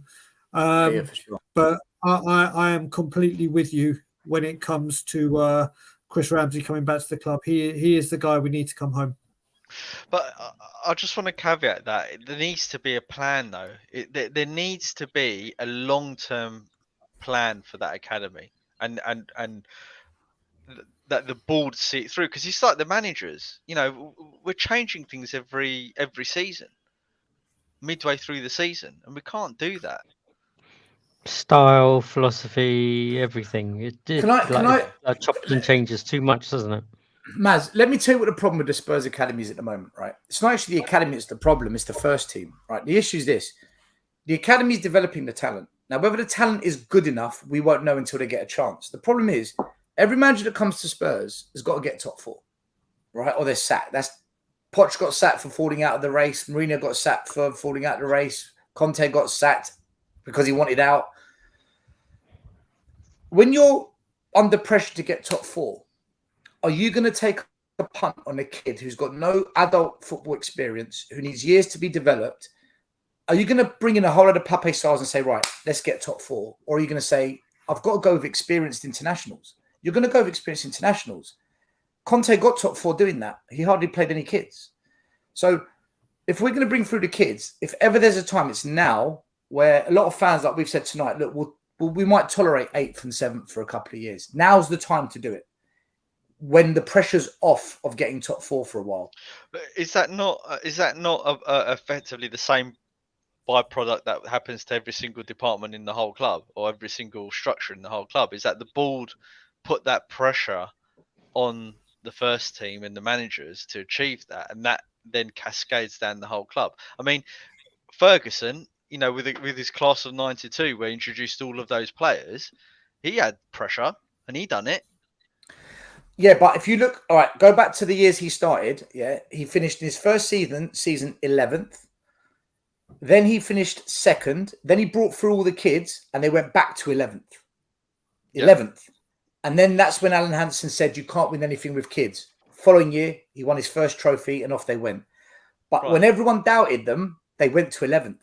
And that's what I mean. But the board at Man United kept Ferguson. Any manager in Premier League that goes from 2nd to 11th is probably fired. Yeah. But they kept him. And that's what allowed the youth to flourish. The fact that the manager said, you're not going anywhere. You're staying with me because I believe you. That's why I brought you in. and the board said, Fergie, you got another year or two, but you got to get it right. This is what I mean. The hierarchy of Tottenham, are they going to do that if we start bringing through the youngsters? Because I'm telling you, the youngsters are going to flop at some point. And that's what makes them or breaks them. And if it makes them, you get a Saka, you get a Smith Rowe. If it breaks them, you get players that didn't make it Arsenal, like Willock, bye-bye. Balogun, bye-bye. And that's what happens. I don't know if Spurs have got the balls to do that with the youngsters. It's not the academy. The academy's developing the players, guys. I'm telling you, it is. That's what I said. That's why I say that's when you'll start to realise whether they're backing this project or not. You see what I'm saying? Because that's the scenario I'm talking about. Because I still think this club think they want to get top four. That's what worries me at the moment. I don't think they realise. I don't think they think. I think they think it's not even top four now. It's top five now, isn't it? For Champions League now, isn't it? So I think they think. So I think is this then the ultimate red herring? Is that what we're saying? Is Levy's insistence that the manager has to embrace this philosophy of bringing through youngsters the ultimate red herring? He's got to let the manager finish outside the top six for a couple of years then. Otherwise it won't work. Yeah, but that's what I mean. The manager but we know he doesn't. But we know he doesn't. So then what's the point? Maz, this is the point I'm making. We're waiting to see if he's changed. We have to see. You don't know. You don't know until we've had either a bad run or where we finish outside the top four. Okay, and then see what the reaction is. You see what I'm saying? Yeah. Because, like I said, I'm not expecting a lot. I just want to see good football and us just getting in top 10. If we get in top 10, that's a good season for me. Yeah, even 10th, I don't really care. As long as I see good football, I've got no expectations. All I want to see is good football. That's what I want to see. As long as we stay up, and that's it. That's all I am. But I know my club. I know my club. I'm sorry, I just know them. So I know that if that's not going to be, that's going to be frowned upon. So that's when we'll realise, okay, are you sticking with this guy? Are you going to ignore the noise and back it? If we bring McDermott in, then that is a positive sign that they're doing the right thing. If we bring McDermott back, that'd be massive. Massive, yeah. However, I don't think that's going to happen. He's not coming back. I know he's not coming back. He's enjoying his new role, mate. He's not. So I guess look, because infinitely my knowledge of this is next. McDermott helped put together Gareth Southgate's contract. He's well involved with the FA now. Who's the next option still? So who's the alternative? Beyonce, Lady Gaga, Red Hot Chili Peppers. Red Hot Chili Peppers, Lewis Hamilton. I don't know, mate. I don't know. The problem is you've got to persuade someone to come and do the job to the best of their abilities and not force them to be able to adapt. Let's run this a little bit forward. Allow them to flourish as well. Yeah. Okay. So let's run this a little bit forward. We're not getting the guy we want to put the plan in place to run the academy, right? Which means that what Levy said is a red herring. Right, and potentially we're not getting a director of football. Maybe we don't know that we are. Right, Ange might say, "Oh, I can do it all because I'm the best and I'm Greek." Right, so what does this mean then going forward? What does it mean though? Right, if we're not going to have the director of football and the guy instilling that plan into the club, then are we never going to get another Harry Kane ever again? Right, here's the thing, JP. I'll come to you in a minute. Let me say one thing, and I want JP hasn't spoken ages, right? I don't want to take away his moment, right? The academy director at Spurs, his job is not to develop players for the first team, and that's it. That's not how it works at Tottenham. Okay, that's what fans want to see. His job is this. Can you develop some players that might get into the first team? Can you develop players that we can sell and make money?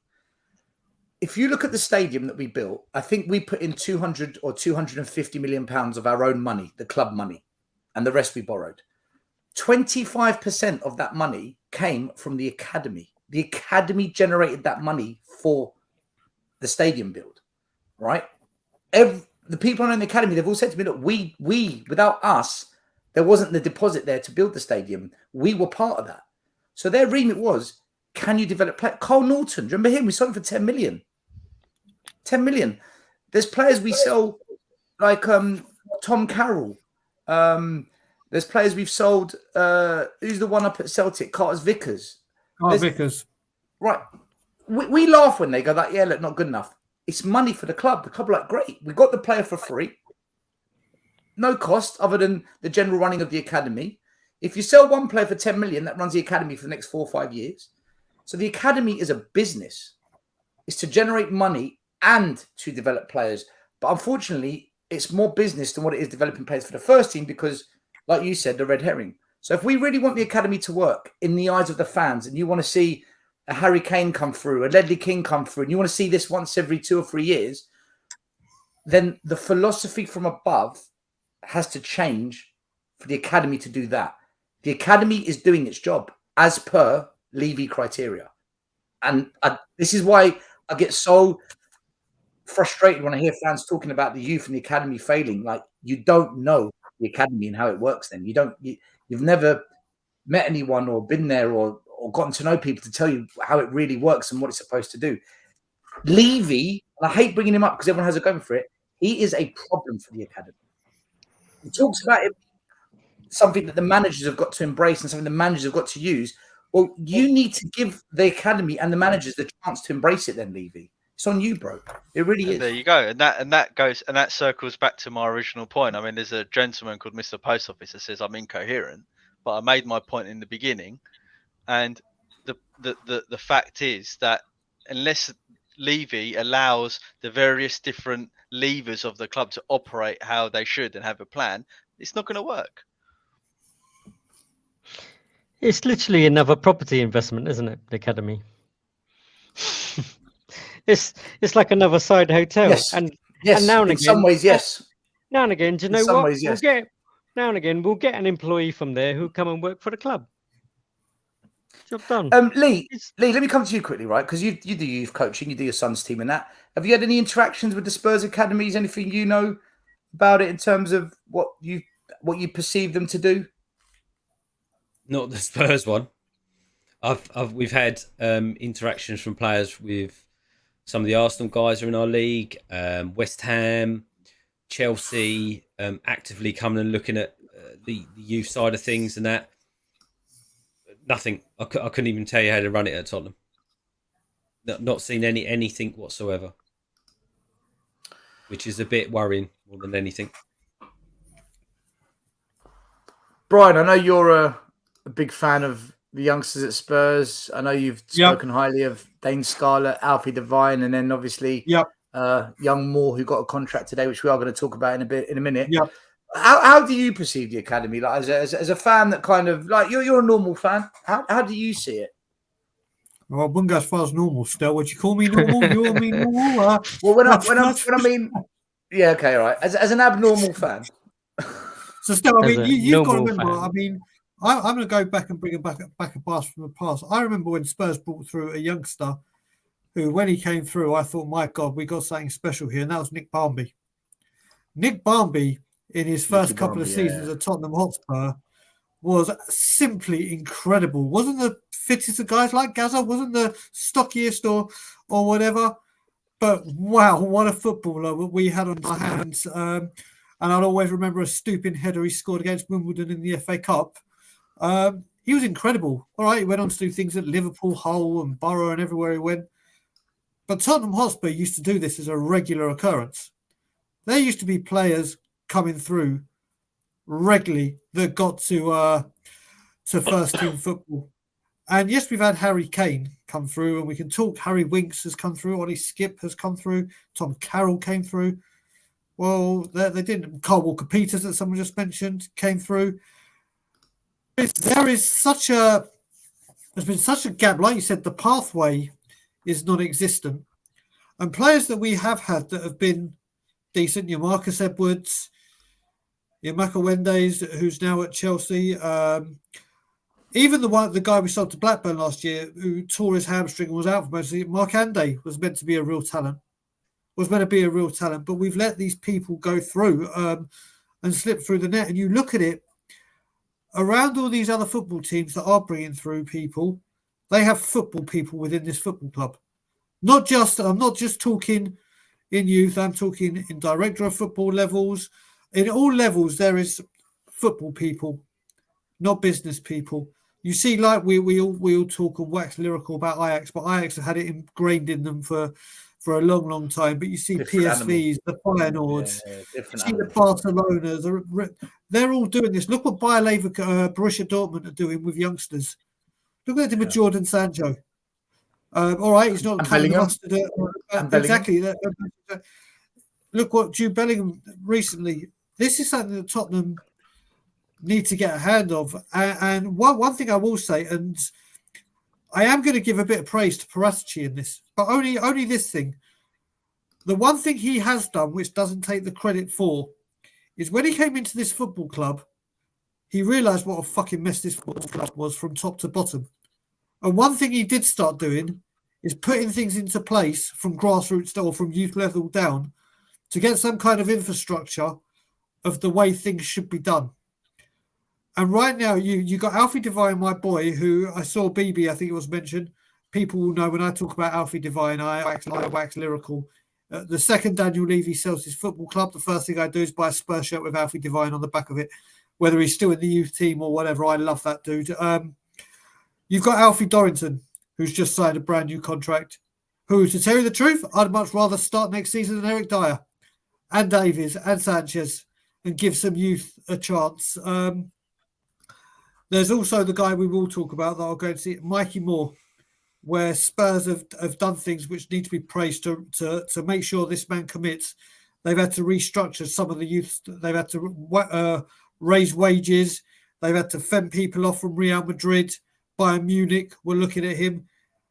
And now what we've got to do is make sure, like you said before, Stel, that there is a pathway for these players. Whether it's they go out on loan and get their minutes, and no, they go to a team where, let's say, if Alfie Devine, and let's say Alfie Devine's position is going to be as the number 10 or sitting midfielder. He goes to a team and says, bang, there you go. You play for this team and you play in that position and you get the minutes rather than sitting here. People talking about Dane Scarlett. You know what? People are saying Dane Scarlett's not worth it. Dane Scarlett's coming back to a Tottenham Hotspur team now that have Jermaine Defoe as a coach.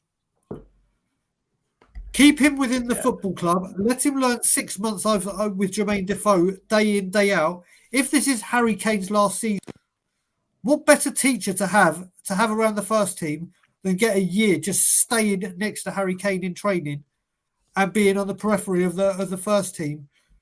We've got to make sure that these players that are coming through, we treat these right and give them the minutes and let them come through, because this crop that is coming through with the ones we've just mentioned are very, very special. Mikey Moore, who, like I said, we'll speak about, is a few years down the line, but the Devines, the Dorringtons, they're all coming through, and we need to make sure that we have football people in that club to monitor it and deal with it and give them the correct pathway. Yeah, mate, I couldn't agree more. Another person that was discussed in terms of coaching staff, it seems that Ryan Mason is staying at the club. Now, some call him a mole. Ryan, it's Daniel Levy. Any progress with the secrets? Yes, Daniel, I have a lot of secrets to tell you. Great. Let's meet later in the room where we tell secrets. Sounds good. All right, now. Okay, Ryan Mason is a bit of a yes man. But he has also called out the board a little bit in his recent interviews after matches where he said, we've lost our identity, we've lost our philosophy, we need to go back down the right path. So he's kind of saying to the club, look, what are you doing? Look, whether he's a yes man or not, I don't care. I personally, I'm not happy Ryan Mason is staying, and I tell you why. I'm not saying he's a problem, he's part of the problem. I want all the old guard gone. If we're going to rebuild, let's rebuild properly. New look, new faces. Mason's been there under Mourinho, under Conte, under Stellini, under Levy, under Paratici. Like, for his own sake, go and do what Vincent Kompany did. Go get a job in a championship club. Manage, earn your stripes, and then come back to Spurs one day as a proven manager, right? What do you guys make of Ryan Mason staying? Is this good? Is it bad? Is it just like, meh?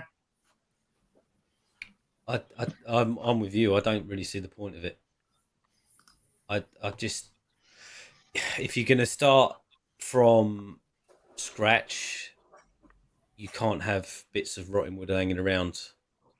I think you would. I think you're right. I think he needs to go and get a job. If he wants to do the managerial position full time, then go and get a job at a lower league club, or and prove yourself.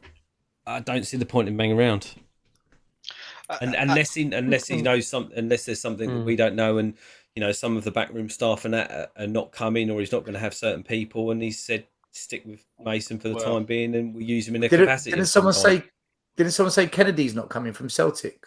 He was meant to be. I've heard that. Yeah, Alex, I think. Yeah, he's one of the coaches Postecoglou had last season. Yeah, he's staying. Basically, with that still, there apparently. He wants to bring them, but Celtic are being very, very reluctant and letting them go. They're trying to get out of their contracts, but until such time, they are at Celtic, and it may cause them having to quit or whatever to be released. But he does want them. He desperately wants them. That's another thing as well. That's what another thing as well. That's it's just kind of putting a little bit of a nugget there in my head, saying, don't know yet. Still, I mean, there's just too many nuggets there that are just sitting there thinking, are you really backing the board? Are you really backing this? Get what I'm saying, Alex? It's just another person that Andrew's got to. If you bring people that know your system with you, there's very little work there to do. But that's just another person that he's now got to almost coach.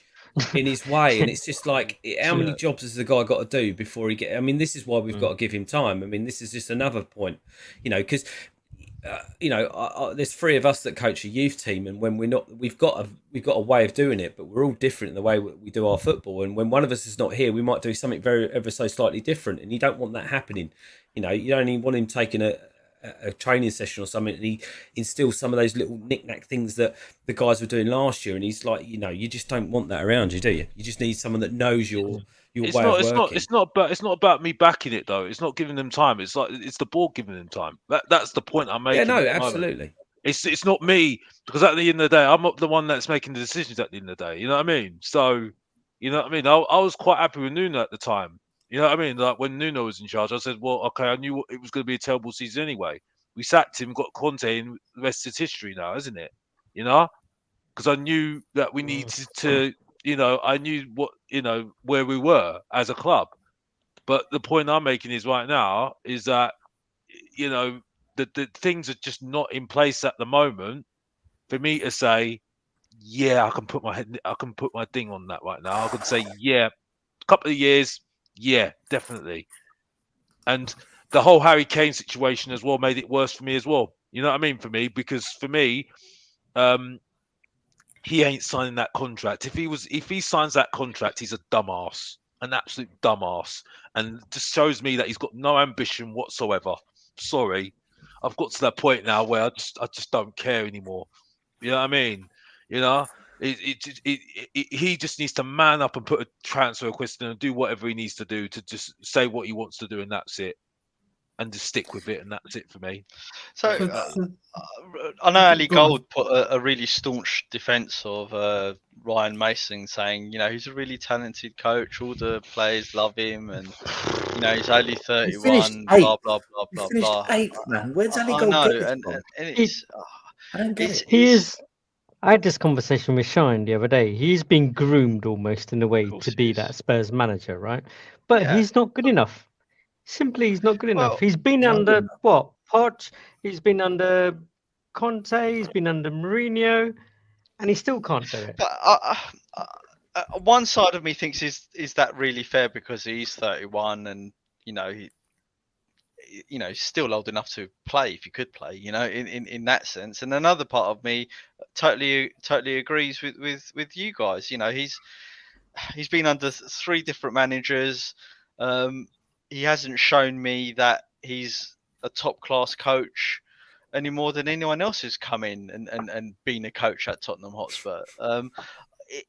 I'm not saying that he'll never be a great coach or never be a great manager, but he needs to go and spread his wings and try, a bit like Harry Kane when it's all these different clubs. He needs to do the same and prove himself elsewhere. Maz, Not I be don't at get one. it. I don't get it. Like it drives me mad. He wasn't good enough for Spurs. We sold him. He wasn't good enough as a player. We sold him. He then got a life-ending injury, not at Spurs, at another club, and now we owe him.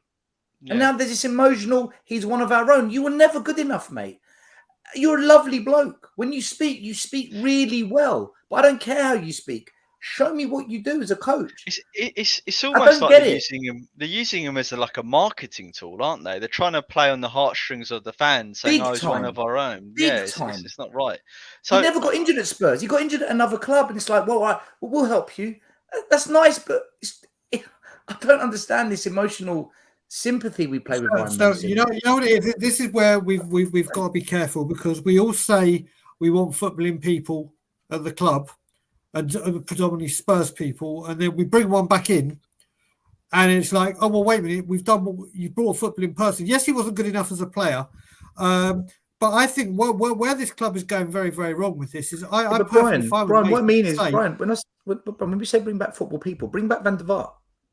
I'm with that part with you, but you got to remember, people like you and me can't be seen to say bring footballing people back, and then when we do bring one back, well, why are you moaning? That's what you wanted. We got to be very, very careful. What I think we're missing out here is, and I've thought about this for a few weeks now, when you're looking at Spurs' coaching staff, not just the first team, go down to the youth team. Would I rather in the first team be listening to Ryan Mason offering me pearls of wisdom about how to win vital games and how to command games and his experience, or would I rather listen to Yaya Toure, who's been there, done it, got the T-shirt, at his peak was one of the best central midfielders in the world. Yes, he may not have all the coaching, but I tell you one thing: in the first team, I'd much rather be listening to what Yaya Toure's telling me. I'd much rather. I'm sure when Yaya Toure speaks, you go, "Wait a minute, that guy knows what he's talking about. That guy has been there, done that. This guy has done it in Europe, at the African Cup of Nations, in the Premier League." I don't understand why Mason. I understand why Mason got in with Conte. There's a big story with Conte. Obviously, he got his. For people that don't know the full story, he got his life-threatening injury whilst playing for Hull at Chelsea when Conte was the manager. And the very, very, very first thing that happened after that game is Conte went to the hospital and went every single day to see Ryan Mason, and they had a bond. And then when he came to the club, Mason was already there with the youth team and promoted him to the first team. I don't see what the problem is with putting Mason back with the youth team and say, right, you're going to learn everything, but you're going to learn from the bottom up and promote Yaya Toure. Because I think Yaya Toure dealing with those players, whether it comes to their egos, whether it comes to their lack of discipline, whether it comes to their commitment in training, whether it comes to their lifestyle out of it, I'm listening to Yaya Toure 99 billion times out of 99 billion times compared to Ryan Mason. And I don't see why we can't promote Yaya Toure. Brian, just to add though, we had the same thing with King in a little bit. King came in under Mourinho. He didn't do very well, and he stepped back and away from it because he coaching wasn't for him. He didn't perform, and he didn't put the legwork in. Now with Mason, I agree with you. We shouldn't chastise him. We shouldn't moan on one hand and say we want football people in, and when we get them in, we say, oh no, we don't want him. Good football. But on the other hand, yeah, we need good football people. We could lever this argument against those of ex-players who have gone into coaching, like Keno. Get Keno back, then get Defoe. He's coach. He's learning his badges. Defoe's doing well. Back. Yeah, he is there. Like Defoe is there. What, Jimmy? What has Ryan Mason done? But I think more to Brian's point is the fact that Yaya has won things already, and his experiences to be able to command speaking to someone is more important than someone like Ryan Mason. Correct. Mate, like being a good footballer and being a good coach are two different things, right? Being a good footballer is being able to apply the skills and use your intelligence in key moments during a match. That's what tends to define a good football player. Technique and decision making. Being a coach is the ability to transfer knowledge, communicate with a variety of players and abilities across multiple positions and bring them together. They're two different skill sets. That's why Wenger and Fergie were not that good at football as players, but amazing as managers. The only one that really defies the odds at the moment is Pep. Good footballer, brilliant manager. Like he's a bit of a Cruyff, but he learned under Cruyff, so it kind of makes sense, right? Yeah. I listen. Let's move on from Mason. Let's get on to the actual transfers themselves. So the big story that was kind of doing the rounds, and also getting a lot of Spurs fans a little bit irate, was the news that we'd bid 50 million for Maddison and Harvey Barnes. Now, look, whether you believe it or not, it's up to you. I don't believe anything that comes out of the media. The problem is this is a Levy type move, and this is why we might believe it, right? Okay. Is everyone happy if they came to Spurs? And secondly, do you think we bid 50 million? And if so, are we just asking ourselves to be slapped in the face here? Or That's I just mean, on weak journalism, though, isn't it? It's empty now. Nothing's happening. What can we do to stir up some noise about Spurs? Just make up some bullshit, and that's feasible, and people get on the back of it. Like, I would, again, I'd say I don't think we're that stupid enough to put in a bid like that for those two players. But you're right in saying, kind of deep down, kind of the back of your mind, kind of goes, that's kind of the sort of thing he'd do, right? Knowing that they're relegated, but you ask any Spurs fan that, and they'll just go, that will just get laughed straight out of court, right? It hasn't happened because there's already been contradicting stories that we're preparing a bid. So for Maddison, so that as soon as those two clash together, you'll just the atoms are dispersing, and it's a load of bullshit. Well, there's this story. There's this story. That more streams happen, so we can say, "Oh, Maddison is close to signing. Oh, Maddison wants to come. Oh, this that." Today, tomorrow. Just this one is a known. Not troll, but fake. Look at the handle. It's not David Ornstein that said it. Look at the @ Oh yes, good point. Yeah, and Arsenal fans called so many people out. Arsenal fans cannot stand David Ornstein. Do you know that? Anything he says Arsenal, they just like dismiss it straight away. I don't know what he's done to them. But by the way, guys, there's 400 people watching this live show. First of all, thank you to every single one of you. God bless every single one of you. Yes. Can you do us a quick favor? We're going to stop the show for 30 seconds. I want you to go on our channel, Tottenham on Tour, and Alex THFC, Mr. Box Office, and hit the subscribe and like button. You've got a 30-second break to do it all. We'll just pass our time whilst you do that. If you've already done it, put the kettle on, pour yourself a glass of wine, maybe a cold beer. Got about another 15 seconds. Just like, subscribe, helps the channels, allows us to make more content and do shows. And if you want to be on our show, by the way, I've always said this, hello@tottenhamaway.com. Email us and we'll do our best to make it happen.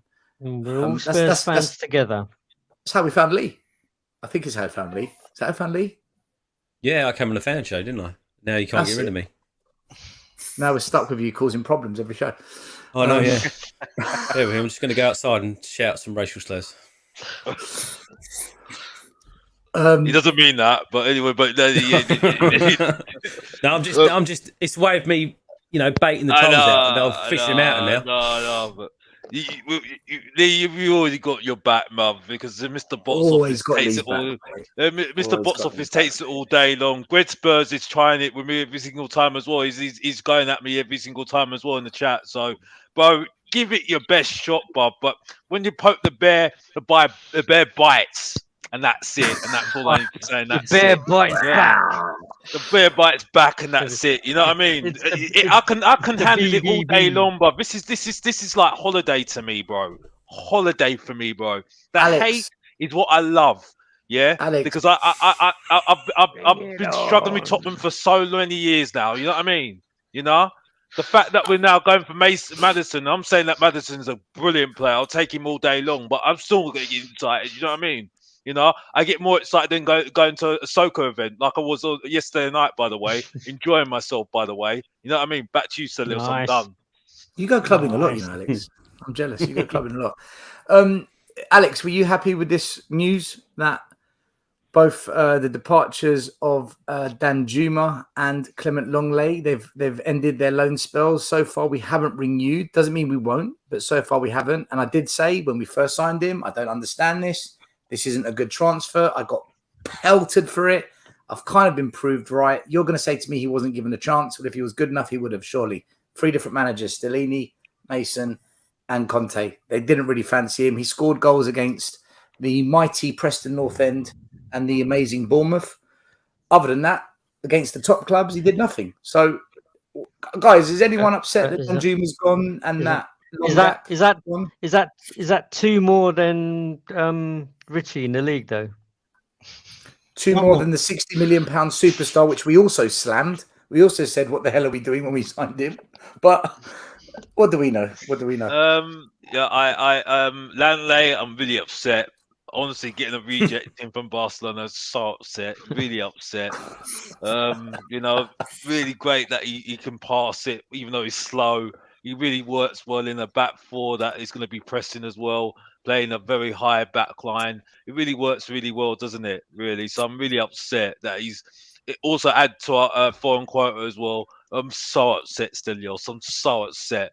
You know, Dan Juma, who I was told that was done by Parategy, who was cooking, I was told again, but we know where that went. You know what I mean? Went south, didn't it? So even though Brian does make some good truths about when he wanted to rip up the youth thing, so I'll give him that. But you know, so am I upset? Not really. Toodaloo, bye bye. And as I said before, the only 2 players that the only players that are in my spine at the moment is Romero, because he's lucky, yeah, and Basuma, who's my midfielder, and Kulu because he's signed. And I think that's just by default, yeah, because I wasn't overjoyed when he signed, to be honest with you, and that's it. And that's all I've got, and that's it. All the rest can do one for I care. I don't really care. That's it. Back to you, Stelios. I'm done. Yeah, let me just talk about Dan Juma and Clement Longap. And what I will say with Dan Juma, like you said, still, when we signed him, there's 2 reasons that we signed him. First of all, the way we acted, it looked like we were a starving pack of hyenas going around the jungle looking for scraps. And the reason we signed him was because at the one point we thought the Porro deal was going to fall through and we couldn't have it. We went another season without another window without signing anyone, because people like yourself and myself would be kind of quiet about what's going to happen next. As for Clement bloody Longap, I'm telling you now, if I see at any point in this season, if I see at any time that the replacement for Clement Longap is Clement Longap, because remember, people, we were told that he was here to be the stopgap, so we can spend a year to obtain our number 1 targets, a Bastoni, a Gavardio, because they're all going to come and play non-European football, but we could have got them or tried to get them when we had Champions League football, but we won't do that. What we'll do is we'll buy a stopgap that isn't good enough and keep him so we can try and spend a year to get our main assets. I am telling you now that if Clement Longap signs permanently for Tottenham Hotspur, Tottenham on Tour will be immediately live. And we've seen people do a 24-hour stream for charity. I will do a 24 slag Leviathon and discuss how shit a signing this is and how backwards we're going and how once again we're not listening to a manager and it's another club signing coming in. If this man signs, it's all bets off when it comes to where we're going. If this man is seen wearing a Spurs shirt because he's cheap, and this is what we've become. Apparently we're after that Roma defender now, but we're only after that Roma defender because they signed Ndika on a free and he's been surplus to requirements. So as soon as Tottenham Hotspur hear those words surplus to requirements, it's like we're on a famine and we've just been given a bottle of water. And This is what we do now. We do not go and buy players that come out of the first team like we should do. We wait till they buy players to replace the players they don't want, the players that they don't want, and because they're cheap, here we go, Tottenham Hotspur come running. If Clement Longley signs for a Bournemouth, that's incredible for Bournemouth, with no disrespect. Oh my God, we signed a player out of Barcelona. My God, look what we're doing. We're Bournemouth. But Tottenham Hotspur want to sign a Barcelona reject that they've even reduced the reduced fee on, because it was meant to be 13 million, but they've knocked over half of it off to try and get him out. So here we go. Tottenham Hotspur come a call in. Let's buy him because he's from Barcelona and he's cheap. This guy is the epitome of... He's in a defence where we conceded 63 goals. Our worst defensive record in the Premier League. And we're going to celebrate that by bringing him back in. Clement Longgap needs to stay as far as north of the Watford gap as he possibly can and make sure he's nowhere near Tottenham Hotspur Football Club because he is useless.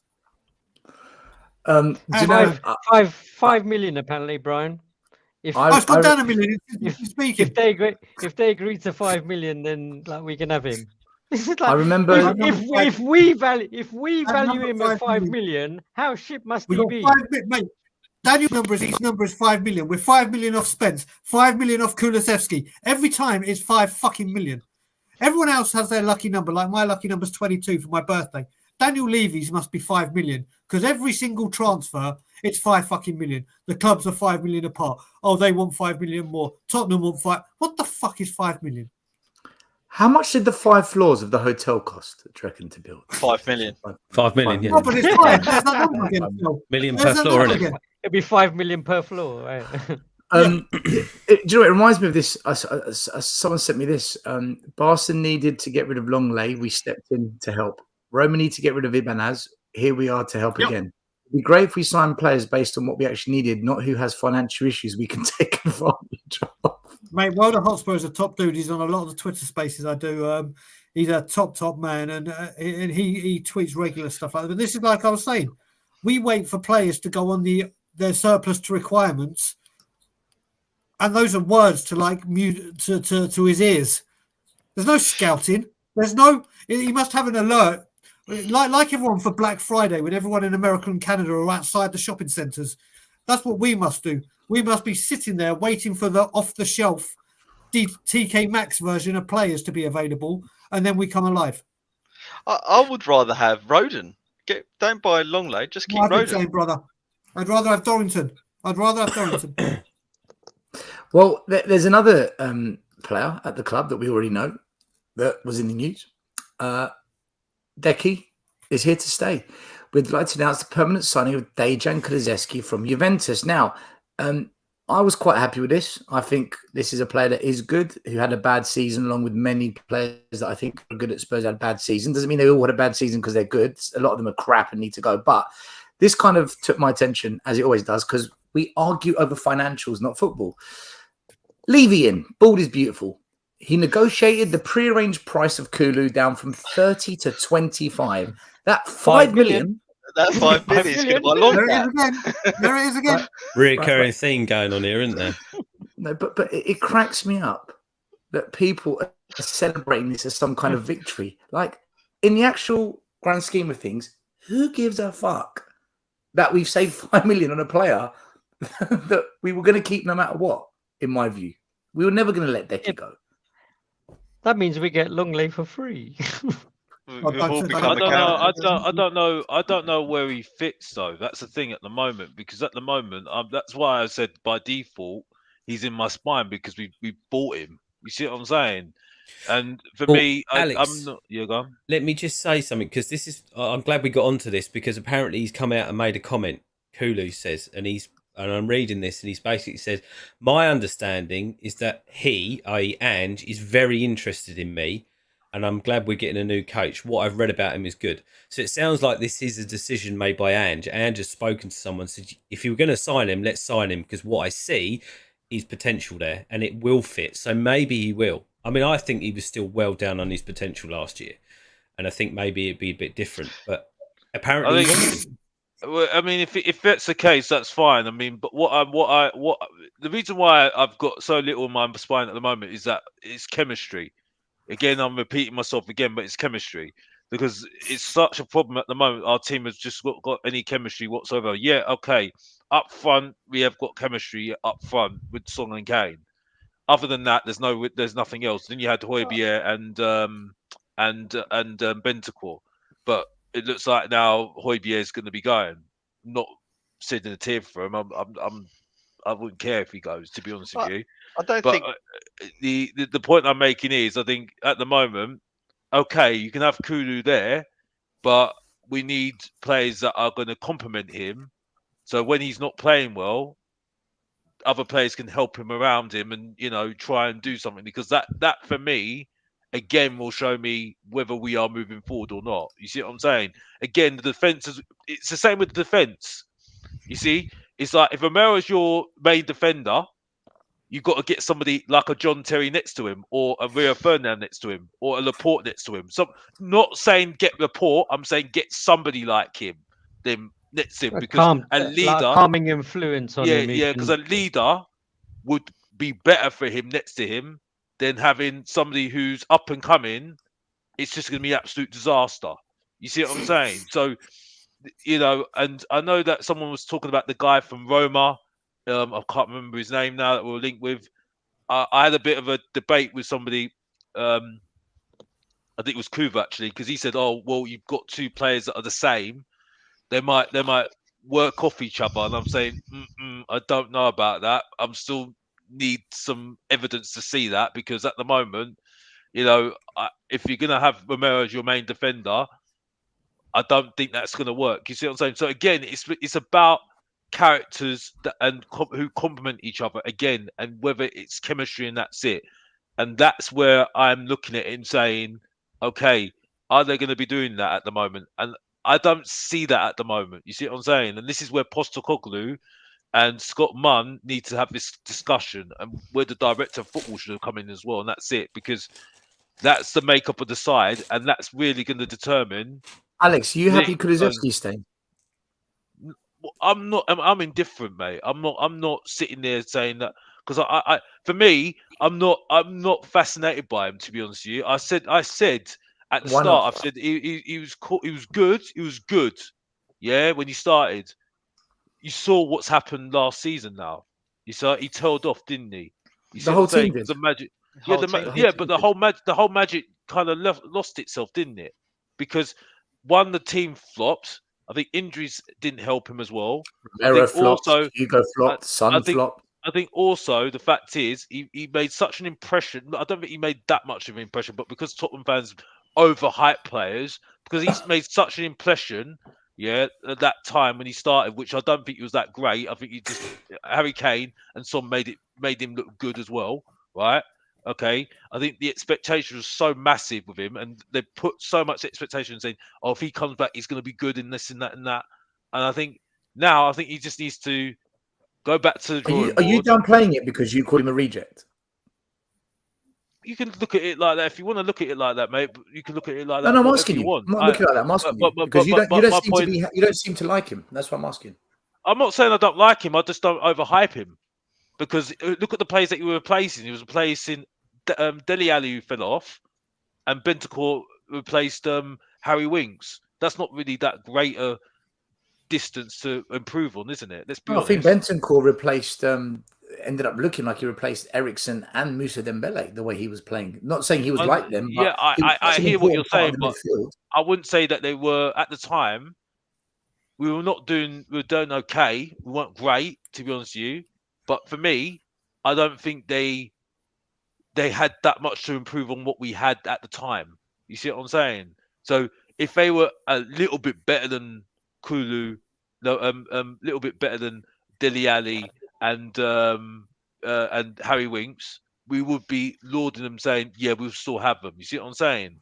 So, but I always look at the long term. You see what I'm saying? Because you can play really well when you start off, but there's a lull point. You see what I'm saying? Hopefully that's Kulu's low point, and that's it. But again, if Andrew Postecoglou sees him as a future, fair enough.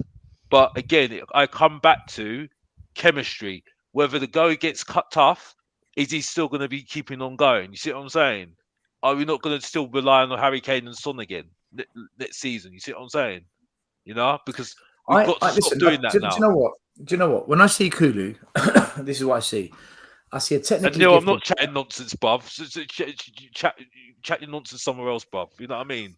When I see Kulu, I see a player that's technically gifted. He can do one thing that only I think Son can do in the team. He can actually take on a man. And he has the ability to find those nice short to medium range passes to feet. And he can do it quick. I think last year, watching him play, he was a yard off the pace after his injury. And I also think we were a very inconsistent team. The midfield kept changing, the front three kept changing, the back four kept changing. I don't feel like he built any partnerships on the pitch during the season, but except for a lot of players. I think personally, I just think Kulu suffered as the team suffered as a whole. I think if we get playing the right football, which we hope Postecoglou brings us, I think Kulu's going to be one of the best players at the club in his system. And I'm not worried about, when fans say, oh, but, he can't press because he hasn't got pace. Doesn't matter. He can beat a man. As long as he can beat a man, that's what we need him to do in that role. So I'm glad he's staying. I really am. If he stays injury free, I think we'll see the Kulu we saw under Conte. But again, as long as we build the team, so there's not just Kulu who's technical. There's got to be more technical players in that team. And that's I think that was one of the major issues as well last year, was that we just flogged all these players to death. To the point where when the form did dip, they just had nothing left in them to pick themselves back up and use a cliche and go again. No one else to bring in, so they had to carry on, right? And then got injured. We were dropping Kulu and bringing in Richarlison, and Richarlison, wasn't really an upgrade, was he? He was much more of a downgrade. So, cheers, Mr. K. You got to remember as well. I keep using this thing. We did it with Kieran Trippier when he came back from the World Cup. Whenever these players that need surgery, we don't have the quality to say, okay, you could take some time out, have your surgery, and come back a bigger, better player and stronger. It's take your pain, take an injection, run it off, see it through. This happened with Son this season, which we now know. It's happened with Kulu, which we all saw after the World Cup, and he weren't even at the World Cup. His form dipped dramatically. And I keep saying that players at Tottenham Hotspur, certain players, and Kulu and Son are definitely falling under this category, is they're overplayed and undervalued. When I say undervalued, I don't mean financially. I mean their bodies and as a human. They're not robots. They're not machines that can just carry on going and going and going and going. Their body needs time to recuperate. They need to rest. They need to.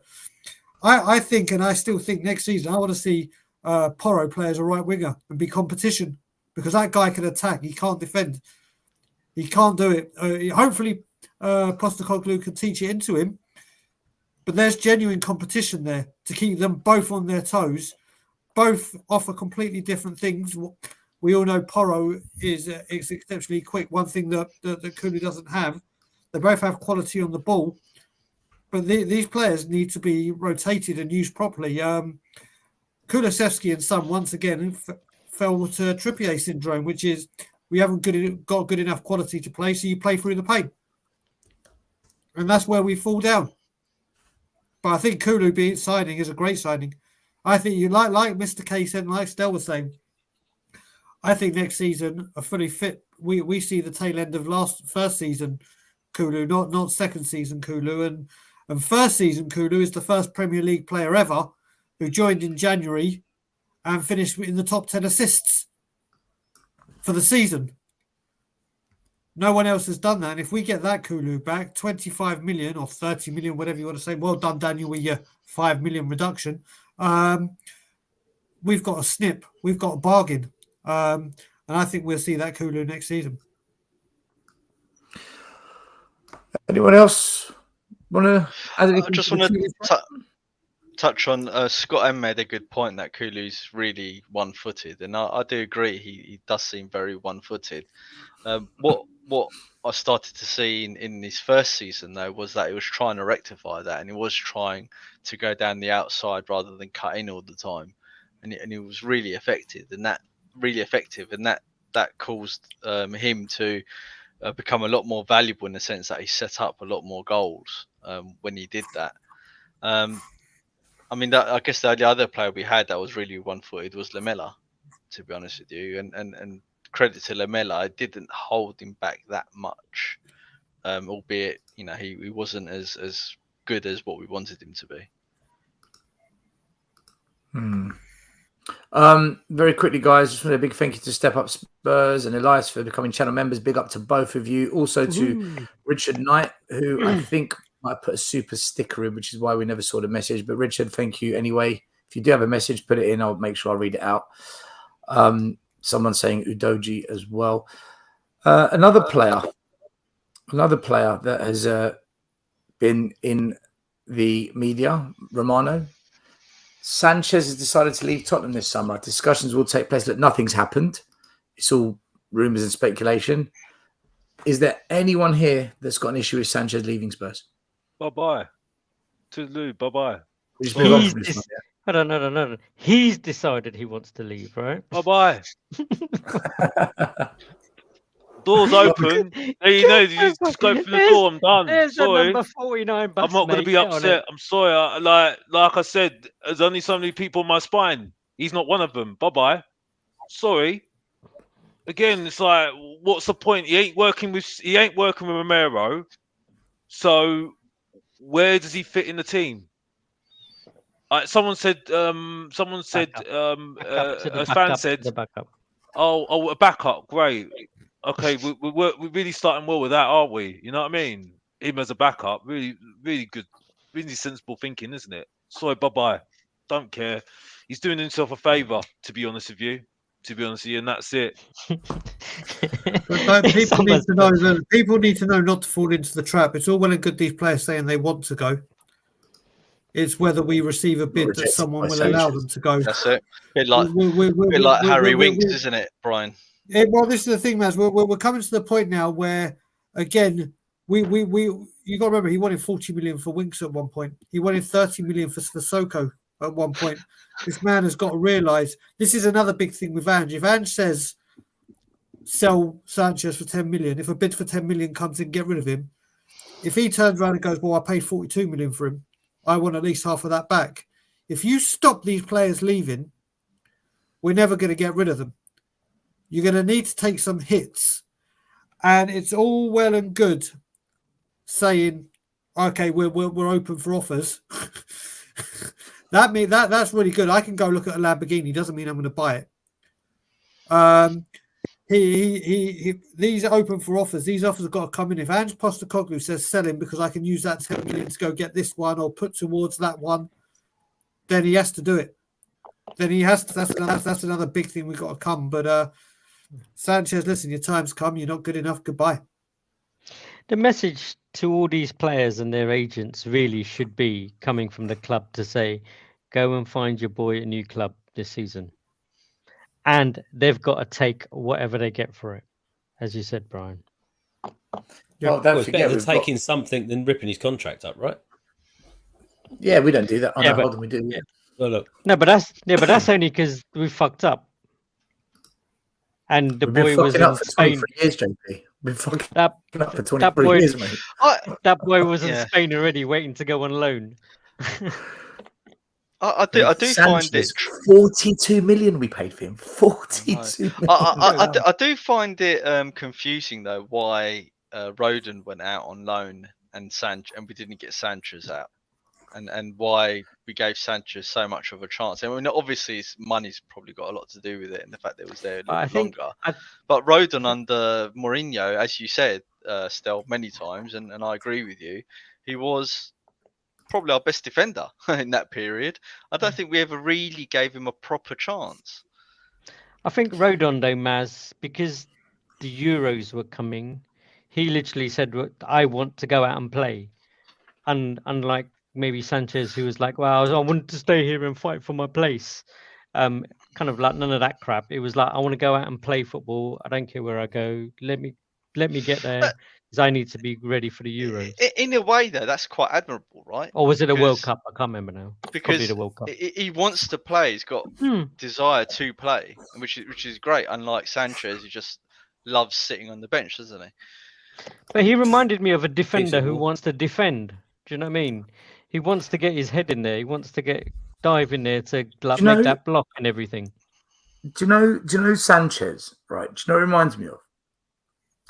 You know when you were a kid, Getting you played that game where everyone stood around you and they spun you around. And then they let go of you and you had to walk. And you're like, whoa, whoa, whoa, whoa. And they'd all laugh at So you. that was great acting. How they spin you around Just still? walk. No, I did it again. Do you remember that game? Did you ever do that? And then like, We, once we they're only busy, did it to the kids that we didn't like. happened to me every Thursday on the tennis courts. But seriously, do you remember that game? And everyone would laugh. And then that's what I swear to God, we do that to Sanchez in the tunnel. Then we send him out. Go on, play. He just doesn't know what's going on. I think that face plant against City has to be the funniest. Oh, ever. that was embarrassing. I That's felt exactly embarrassed what I'm for him, talking though. about. I think the Sheffield United one was up there as well. Like he literally fell over his own shadow. He literally had the ball in the middle of nowhere and just literally for no reason whatsoever, no one around him whatsoever, and he just fell flat on his face. You've got to Pin the give him tail on the credit, though. donkey. The amount of embarrassing things that have happened to him, yet he still turns up, for a game of football is amazing. Let's move on from Sanchez. We spoke way too long about him.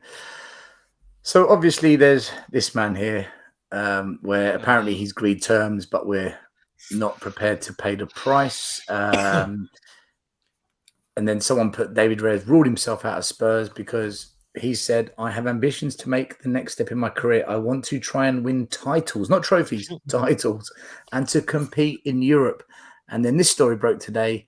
Man United are looking to hijack the deal because they want a replacement for De Gea. Are we in risk of allowing another club to come in beneath our noses and grabbing him because we're pissing around over, let's just go with 5 million because that's the talk. 5 million. You know it's going to be And I- that. You know it's going to be it. I'm going to go against the grain on this one, and I think you'll find. I think I don't think he's worth 40 million, and I don't think I'm the only one that thinks that. I'm pretty sure that Man United had a little bit of a thought about him about a month ago, and I think it came out that also that it wasn't just us that didn't think he was worth 40 million. There was other clubs that were looking at him and said, no, he's not worth 40 million. So we're not going to give him that price. So on this one, I'm going to say He's got 1 year left, doesn't he? Lee? yeah, he's got 1 year left, and the apparently the reason he's worth 40 million is not only can he save goals, but he can kick a football. Well, fucking well done, mate. All right, I get it. I know he's got good distribution in some circumstances, but I don't think he's worth 40 million. I don't know what he's worth. Can I ask you something about this? Because I've been talking about this a lot on channels. David Raya's price right now is £40 million. Okay, is he? And I'm not just saying this, but is he worth 40 million? Debatable. We're talking about last year's of contracts and whatever. But then I turn it on his head and I say, is he worth 40 million pounds to Tottenham Hotspur? And when I look at it, for me, it's a yes. And the reason I say it's a yes is A, he's homegrown. B, 27 years old, can come in for 6 years or whatever. The goalkeeper decision is something you have to get right. You have to get this right. It's not like a striker that goes wrong and you can put another player. This is a position you have to get right. We're looking at a player that said he wants to come to us. Is he going to, is he going to settle in London? Well, we know he will because he lives in London. Is he going to be able to settle and learn the language? Well, he knows the language. I think to Tottenham Hotspur, to replace Hugo Lloris, you look at Man U, they're looking to replace De Gea, who's got another year in him, let's say. They're also looking at Jordan Pickford. For us to tie down a 27-year-old goalkeeper who in some of the stats and whatever has only been beaten by Edison and Allison, for me, for the state Tottenham Hotspur in and to sort this goalkeeper out, and there's no other goalies out again that I can see, and that I think to Tottenham Hotspur, he is worth 40 million, but just because of the state that we're in. Yeah, and I agree, and I think you're not. I don't think there's a couple of keepers out there, aren't there? But I don't think you're going to entice them to the club. That's the problem. And if Ray has already agreed personal terms, and we're talking about haggling over again, I bet it's 5 million. I think in this instance, for such a long-term commodity, if you're going to put a player down in describe them that way, 5 million is not really a lot to haggle over, right? Just pay the money and get him in. Especially now Man United are sniffing around. Exactly. This is the thing. We've got to move quick. If this is our number one target, and this is a position we're talking about a certainty, well, go get it done. Get it done. If we lose this deal, it's going to cost us more than 40 million to repair it.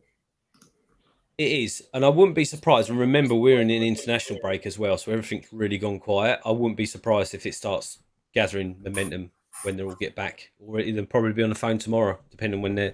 Is he playing in the international? What nationality does he?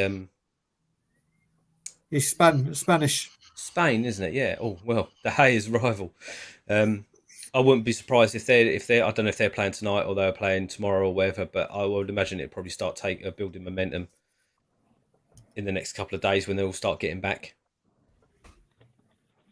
Well, you'd think they'd all be going on holiday now, wouldn't they? Yeah, but there's plenty of stuff going on behind the scenes, isn't there? I want to move on to this subject. Listen, I don't know much about him, if I'm honest with you, and I'm not going to pretend that I do. But Brian, you mentioned his name earlier.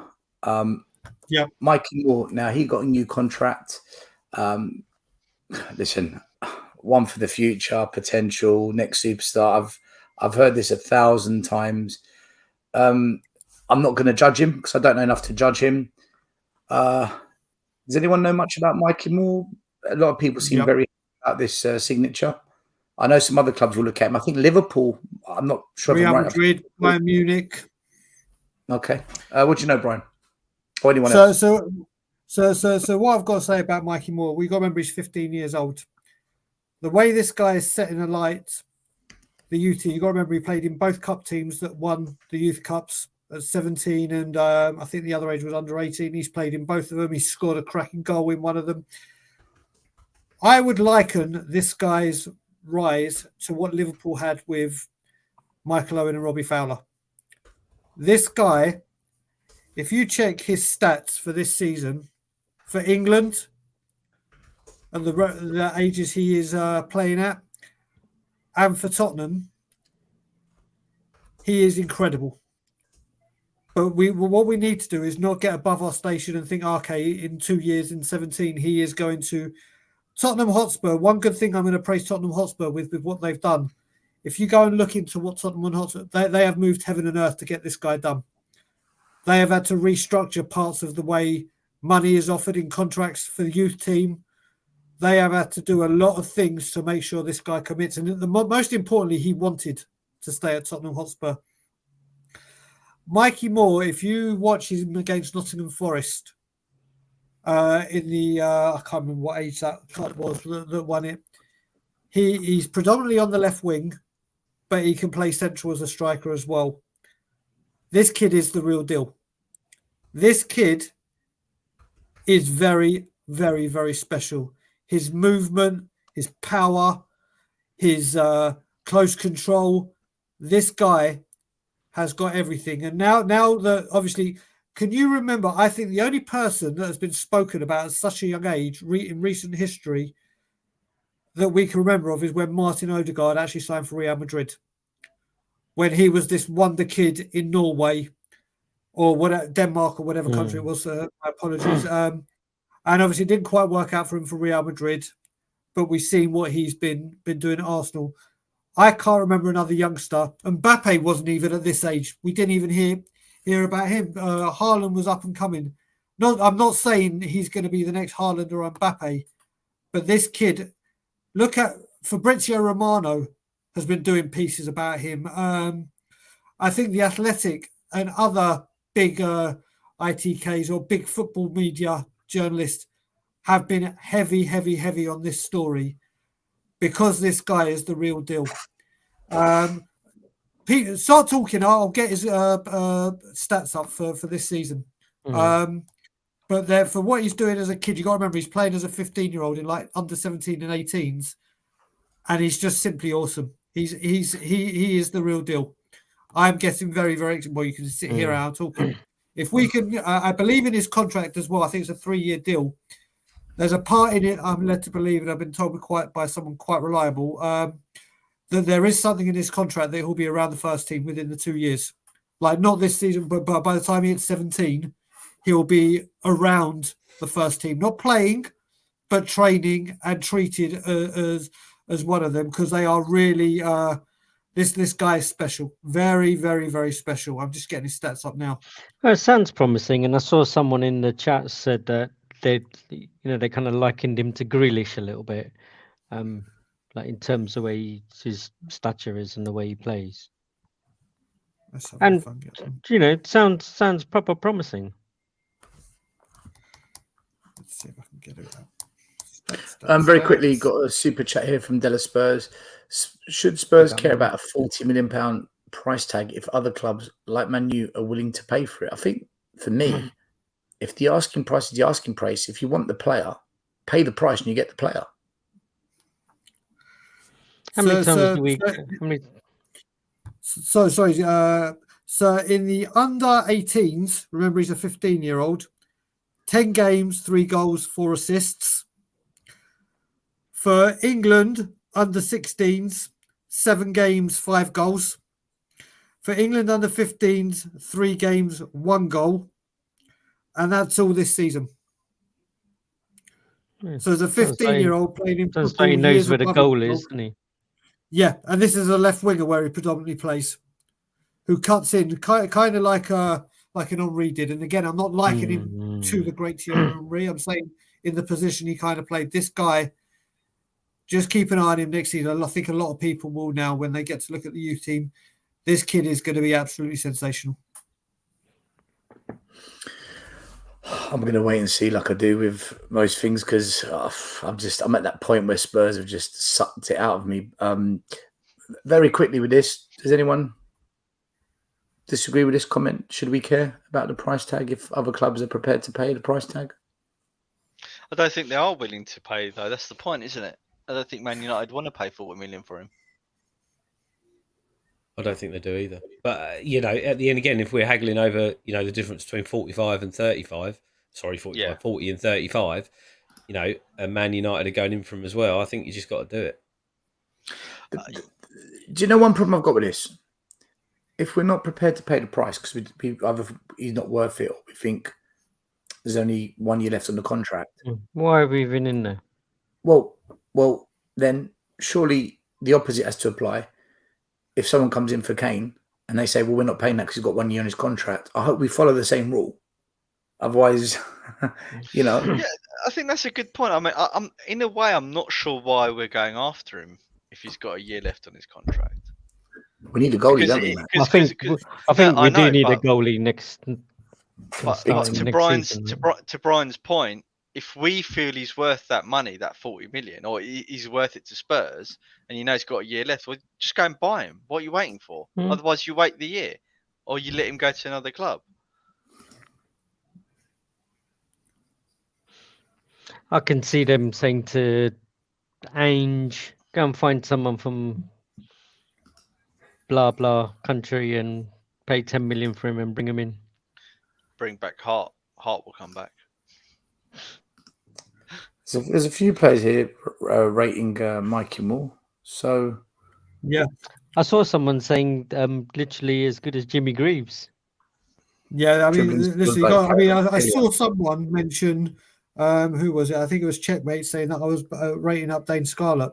And the thing is, I will rate the youth. I watch a lot with the youth, and you got to remember with Dane Scarlett, whenever he played for Tottenham Hotspur, it wasn't playing alongside Kane and Son and quality players. He played in the Europa Conference League, where we chucked him in with a load of B team players, so he had no class or skill around him, and just said, "There you go. We need to give Kane a rest or Son a rest. Do what you got to do." He hasn't played with class. He hasn't played with quality. We spoke a big bit about this section about where fundamentally the youth development has been broken down and there's no pathway to this first team. The youth team, if you look at it recently, we've had 3 or 4 of them on the bench because we haven't had a big enough squad, or they've got injured or suspended, and that's the only time you get to hear that. Oh, they're on the bench. Oh, look, Mundell's been on the bench, who is another star player that we're letting go of. There's another contract we couldn't tie down, and you couldn't see a pathway, and he's a great player. Dane Scarlett needs to be trained properly and not just thrusted into the first team with B-Tech players to say, there you go, do what you can do. When Michael Owen and Robbie Fowler brought into Liverpool, they played alongside John Barnes, Stan Collymore, Steve McManaman, Jamie Redknapp, Stammy Huppier, Christian Ziga. I could go on and on with the players, Harry Kuehl and all these quality players.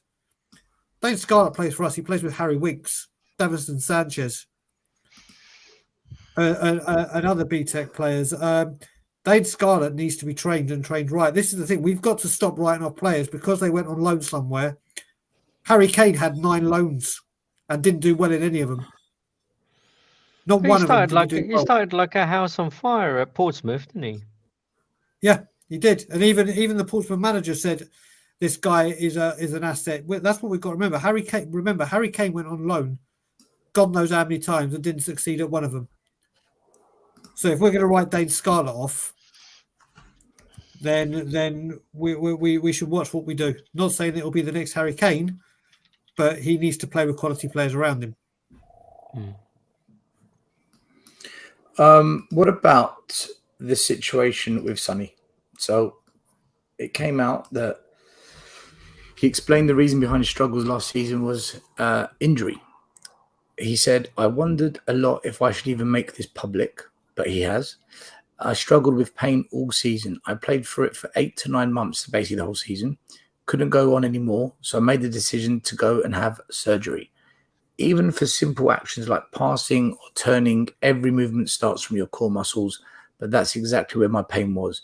I was only able to do 60% of what I could do. Now, if you don't know his name, Abby, he's one of the guests on our show. He's a doctor, and he sent me this. A few points to consider, just my professional opinion. The timing of the hernia flaring up is important. If it was soon after his facial injury, that would have meant an extra 4 to 6 weeks minimum recovery, basically wiping him out for 3 months in the middle of the season. My concerns and disgust, however, are aimed at Daniel. The medical team should have given the advice that this problem is completely reversible, so the quicker it's done, the better. Instead, I'm assuming that Levy has then said something to the effect of pushing it through if you can. It's totally reversible. Better to get it done later. Subject to this worry of a man to months of pain in addition to having metal in his face in the same season, ethically, this is fucked up. Forget Sonny's physical health. Mentally, this guy must be toasted right now. Now, this is a professional doctor. I don't know who to blame. I don't know where we start with this, but the only thing I want to say on this is that all the people that slagged him off, he needs to be sold. He's finished. He's washed out. Conte's ruined him. The system doesn't work for him. I think you all need to take a long, hard look at yourself. This is one of the best players we've had in 5-6 years. And one blip and so many wrote him off. Some people got racially nasty with him online. I remember because Will Stewart and Cuba were losing their mind over it. Now, we could say, well, hold on. He still should have been dropped. Yeah, he should have. He's injured. And if Conte knew, he shouldn't have played him. If the medical staff knew, they have a duty of care to report Conte and Levy. And if Levy knew, he should be ashamed of himself. Sonny as well should take some responsibility because you let the team down by being injured. Whoever's to blame, I don't know. But for the people that attacked him the way they did, I think you're all in the mud and shame on you. The guy was injured and that explains everything, in my opinion. If this is true as well. I don't know if it's true, but this is a very twisted lie if it's a lie because the club haven't come out and debunked it. In fact, the club, Conte, medical staff, no one has spoken on this. So you kind of believe it's real. Where are you at with this, guys? Because this is like a massive explanation as to why he was so shit last season. Yeah, So I'm just going to quickly. I've got to go, so I'm just going to quickly Go for log it. off now and let you guys carry on the conversation. Listen, guys, on the panel, it's great spending time with you. I will speak to you all soon. Everyone in the chat, have a wicked evening. Take care. And yeah, like I said, we did a massive mental health special on Tottenham on Tour. So if you get a chance, you want to check it out, please do. If you don't, completely understandable. Thank you, Stel. Thank you, JP. And as always, Levy out. Big up, Yeah. man. Right. Big up, Brian. Make sure you go and like, subscribe to Tottenham on Tour. Where are you at with this Sonny thing? Because this is a massive, this is a big revelation. There's so much wrong with it. Part of me thinks it's a bit selfish of him not to say anything and rule himself out because you know, by him This is the saying most stupid comment of the night. Sorry, this is the most stupid comment of the night. You're an absolute idiot, Greg. I don't know what else to say to you. Just a stupid comment. So thick. It's a little bit selfish of He had Son to play. to not say that he's injured and play because ultimately, you know, playing at 60%, you know, that in some scenarios, you know, that potentially let the team down and himself down in that scenario. So I think he should have declared himself unfit and dealt with the issue rather than prolonging it. But the counter to that is that he really wanted to do well for the team and you know he wants Tottenham to succeed. So on one hand you can blame him, on the other hand you can't. And I think that's the big thing, Maz. I think within him and knowing him as a person, not knowing him as a person, but him as a person, I think he would kind of almost forego the fact that he was injured and running through pain or whatever because he wants to do his best for the club. Yeah, absolutely. I think what Stel said is right. Sorry, I forget the doctor's name, the gentleman's name, but Abby. Abby. You know, the doctors have a duty of care, right, to report the injuries and stuff. And who is the, you know, the director, that, you know, Levy and even Conte to say, "Oh no, you've got to play." If they did do that, then shame on them, you know, because they're risking his health. Yeah, and kind of 100%. half of it still is, I think a lot of us, when we were watching him last season, a lot of people were kind of almost saying there must be something wrong with him, right? It can't be right. Like there has to be something wrong. And the little things people were finding was, oh, he's upset with his dad, or his dad he's asking him to move, and his dad's this, and he's getting pressure from here and pressure from there. But I think deep down, everyone probably knew that there was something wrong with him. And if all of this is true, and he has been paying through the pain, etc., which just kind of like just shows, really, doesn't it? Checkmate. He was 60% fit. I don't know if you know anything about professional football, but if you're 5 or 10% not fit, you are massively affected at the elite level of sport, checkmate. To be 60% fit, you're a ball boy.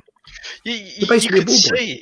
Yeah, you could see that he lost not just 1 yard of pace, but like 2 or 3 yards of pace, which is quite nuts, really, from the season before where he was crossing. The worst thing is, then, when I look at games now and I can see we used to play the ball up to him for him to hold it up, and he's basically saying he can't turn. Yeah, you're right. And that would explain why he got dispossessed so easily as well. The thing is, there's someone here saying it's damage limitation from Son's team. That's bullshit, because the club would come out and say, no, this is wrong. The club would make a statement saying, no, this is not true. We weren't aware of it. But the fact they've stayed quiet means they know it. There's no doubt some people in the club knew that he wasn't 100%. They knew it, man. You can't hide something like that. It's obvious. Listen, at the end of the day, it makes sense as to why his performances wasn't as good, right? But at the end of the day, these guys are all adults. They can all make their own decisions. If he decided to play on, then shame on him. If he was really that bad, I mean, I don't know if was it a hernia? Did you say anything? Hernia, or did he say? Yeah, I don't know if anyone's actually had a hernia, but That's some painful stuff. That really is some painful stuff, and especially if it's around this area, it completely cramp you up. It's horrible to have. So, you know what they've probably all had a conversation, medical staff, and said, you know, he's probably been asked the question, and they said, well, we want you to play, and the alternative was Danjuma. So they've already said, yeah, let's get on with it, crack on, stick some painkillers in you, and off you go. But Sorry, you know, at the end of the day, they all get to make their own decisions, right? And I think he has to take some responsibility for it as well. He doesn't have to play. Sometimes you have to take a step back and go, I can't. If I'm only giving 60% and it's not good enough, then you know you have to take a step back and get yourself fit. If it was something like Leeds, you turn around and going, you know, sorry, you're one of our talismans. You've got to play, and forcing him. Well, that's a different story. Can I just that's address a different outcome? I just want to address Checkmate because Checkmate. I'm going to say to you, you're talking rubbish. Still, loads of players play with injuries. Not 60%. No, they don't. And where you say Andre Ward fought Carl Froch with a broken hand, that's a different sport. That's one fight. You're talking about 60 games that some played. A whole season compared to one fight. Like what? You're just trying to. This isn't an argument. We're just trying to talk common sense, and you're losing your common sense just to try and win an argument that doesn't exist. The guy was at 60% capacity, and look, disabled team, spot on. Don't they do player data throughout games these days? Surely his numbers would have set numbers. Of course it did, but they were all covering it up, including what Lee said. Son was covering it up too. They're all to blame. Actually, the more I think about it, they're all to blame. Yeah, I totally agree with Lee. I think he should have taken himself out of the picture for a bit. Yeah. I think it's like Kane when he was injured. He should have just admitted that he's just like, no, I need to take a step back, and that's it. And that forces the club and the manager to think of a plan to do something, you know, without Kane or Son. You see what I'm saying? But you have to look at it like this. They knew that they needed them to keep themselves going to the end of the season, which again just goes on the back on the fact that we rely so heavily on those two players, and that's it. And again, puts me in that position where I say, what's going to change next season? You see what I'm saying? You know, because you know that Son's going to be one of our main players next season. You see, when really he shouldn't be our main player next season. We should be trying to figure out a way to move him on and try and bring someone else into play here. You see what I'm saying? To be some of these up and coming, and that's it. But at the moment, we ain't got that plan at the moment, you see? Because our plan is Richarlison. Let's be honest here. Because if Kane leaves, Richarlison is our main striker. And regardless whether Andrews can do a magic with him, regardless, I'm not comfortable with that. Because he was nearly in a relegation team a couple of seasons ago. Yeah. So for me, it just shows you why there are concerns next season for me. You see? Because this needs to stop. And this is where Angie Postecoglou has got a lot of work to do for me. And that's it for me. I'm sorry, bump of cake. How is Conte a terrorist who set the club back years? Right? Mate, he got us fourth when no other manager could do it in 4 years. Secondly, he was fourth when he left. Look at us now. On top of that, you're saying this off the back of Son playing for Spurs. The medical team at Spurs have got a duty of care to overrule, and they've got the power to overrule anyone for the well-being and safety of a player. The club's insurance policy is invalid if you breach those medical rules. You don't know what you're talking about. I'm sorry, I'm going to put my foot down here. You can't just play a player that's not fit or unhealthy and think your insurance covers you for that. If they try and claim this operation under the insurance, and the insurance can prove that this was known before, they're not paying out. What are you not talking about? I don't understand this conversation. And the fact that it's out there now is going to be something that probably gets scrutinised now, right? Listen, it's a bit of a mess, really, isn't it? In a way, it's because I guess from the club's perspective, they're thinking, "Oh, fucking hell, why did he go out and say that?" Do you know? Do you know what things happened here?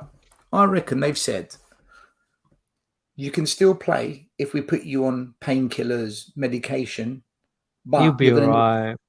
But you're going to need to sign a non-disclosure that if anything happens to you, there's certain things we're not going to protect. And I reckon something was agreed. It's the only way you can get away with this. It's true. He had a hernia, and you're playing football. It's mad, yeah. It's mad. Listen, I play football on a Friday night, and we've had a guy out with a hernia for about 3 months now. And if you haven't had one, it's basically, imagine someone stabbing you in the stomach or just down there constantly, and tell me you can play football while you've got one of those. It doesn't happen. He must be absolutely pumped full of fucking anything and everything for 90 minutes just to get him through that game. And he still scored like 12 goals or something, didn't he? 14 goals. Well, yeah, exactly. Yeah, that's the problem. I think that's also because of Kane. Let's be honest here, because I think people don't overestimate how Kane did a lot for our team last season. I think that's the thing. I think Son, I don't think the team really helped him as well. I don't think relationships helped him, because I think there was a thing about him and Perisic, so that didn't help the situation as well. But yeah, I think, yeah, well done. He scored goals and stuff, but I think that was more to do with Kane. I have to be honest. You know what I mean? Greg, if you're saying we had to play him for commercial reasons, that is not a reason to play a player that is ethical, moral, or within the player's best interest regarding health and safety. You're giving a reason. This isn't a reason as to why he had to play. This is a reason why the club might have wanted him to play, but that's not a reason why he had to play. You're putting the player's safety in danger. Like, what? It's ridiculous. And the thing is, though, if you're going to do that, for me, you're putting that more important than trophies, which really, in turn, what about the player's safety? And also, play safety as well. Yeah, but I'm saying as well, you're putting that as well as trophies, as well as player safety as well, right? Somebody runs on the pitch, Alex, they get banned for life because it might endanger the player's safety. The player needs operation, he carries on playing. Yeah, that's all right. That's all right. It's all right. Yeah, okay. I don't want to get into that. I don't want to get into that. I don't want to get into that because I get what you're saying. Diplomatic, I absolutely see what you're saying.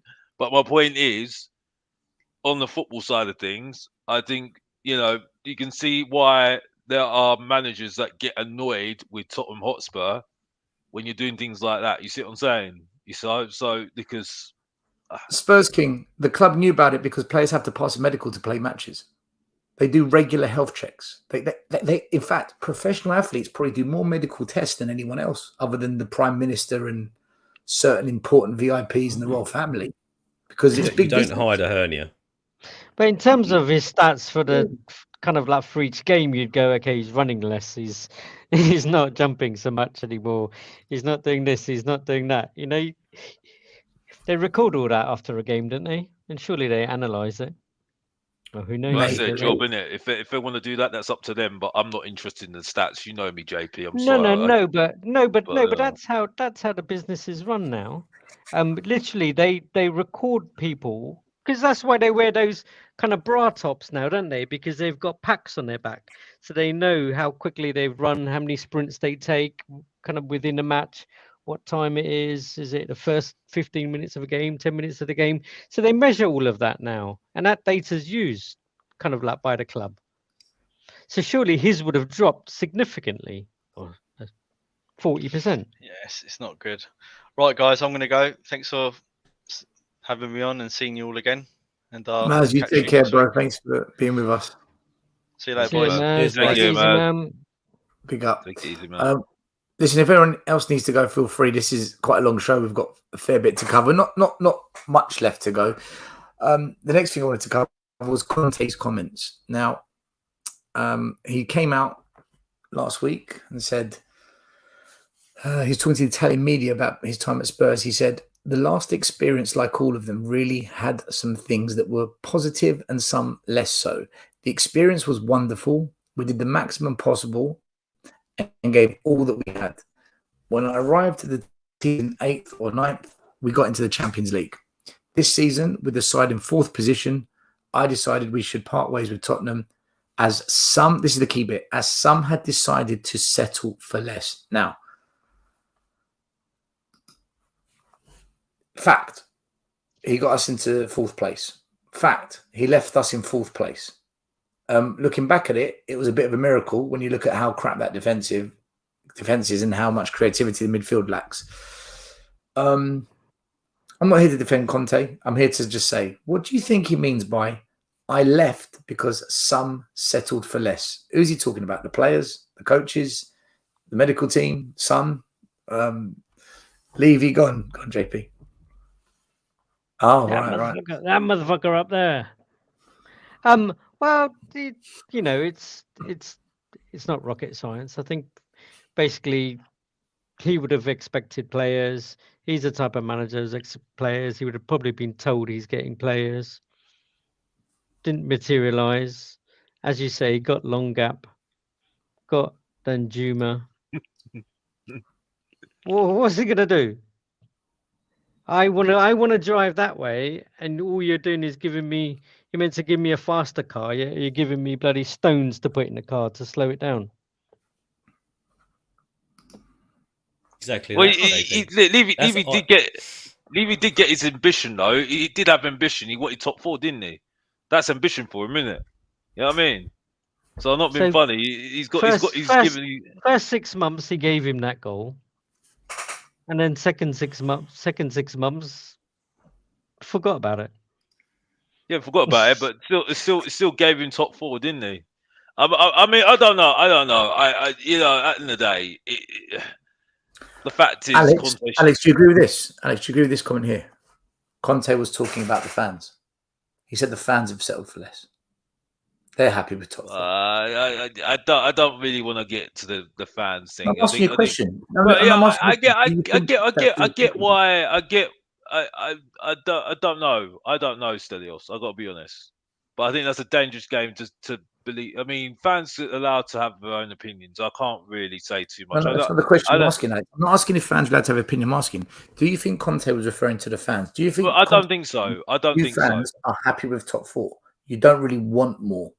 I don't agree with that. I think fans want more. I think fans do want more, but I think it's just you know, I don't really like talking. I mean, I do go at the fans sometimes just for tongue in cheek sometimes because that's what Mr. Box Office does lots of the time, make himself known, get used to it.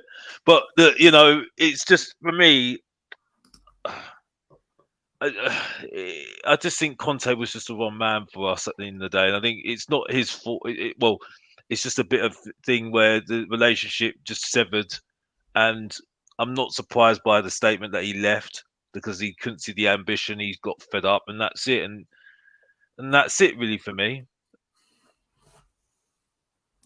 Lee, where are you at with that? Yeah, I don't know about Gun, Lee. I don't think it was about the fans. I mean, how would he know? I just don't know how he gauged that. I'm pretty sure it's about the ambitions. The amount of fans that are losing patience for the style of play, fans that are losing patience. Fans singing Pochettino. Someone like Conte cares about that. I think it was he's an emotional guy. He is, but I think it was more. I've always felt like after a certain point, maybe after January, that. They've had a conversation. The expectations were, if you want me to push on from here and you want me to sign a contract, then this is what we're going to need. And he was told, no, we can't do that. We can't give you this. We can't give you these players. You have to deal with what you've got. And I think that's where it spiraled and went downhill from there until he got to the point where he went, had his little rant. Simple as that. It's just you have to get to a point where you're working with substandard tools and you just can't go on anymore. You just have to give up, don't you? And I think that's what he did. And he looked for a way out that best fitted for him, rather than, you know, he likes to go out of a bang, doesn't he? Our Conte. I genuinely do think, you know, at the end of the day, I think it was always going to blow up anyway in our faces because, you know, everyone knew that on day one, right? He's an ambitious guy. He's an ambitious guy, but I was told. Okay, yeah, but at the end of the day, Stelios, I wasn't saying that. I wasn't singing that. So, no, but nine, every other person in the stadium was. oh well, that's up to them. That's up to them. But again, I don't get suckered in that easily because Mr. Box Office doesn't need to get suckered in. I just have my soca music to suck me in, and then I can enjoy that. You know what I mean? That's what I get. So you know what I mean? It's like again, it's just like I said. You know, it was always going to blow up in our faces, and now you're getting the truth from him, and that's it. And that's what we're getting, the result. You see, the only thing that Tottenham can do right now, right, because of what he said, and it's severed. It did sever. It embarrassed us last season, right?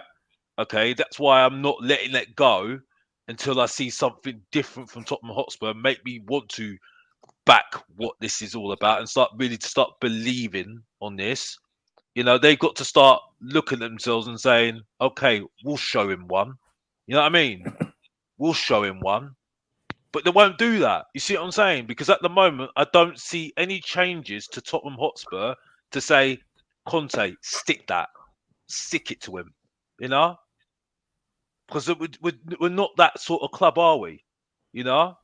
Because you know that any of the top 4 or top 5 Isn't had that because of any the of that. fans, Alex?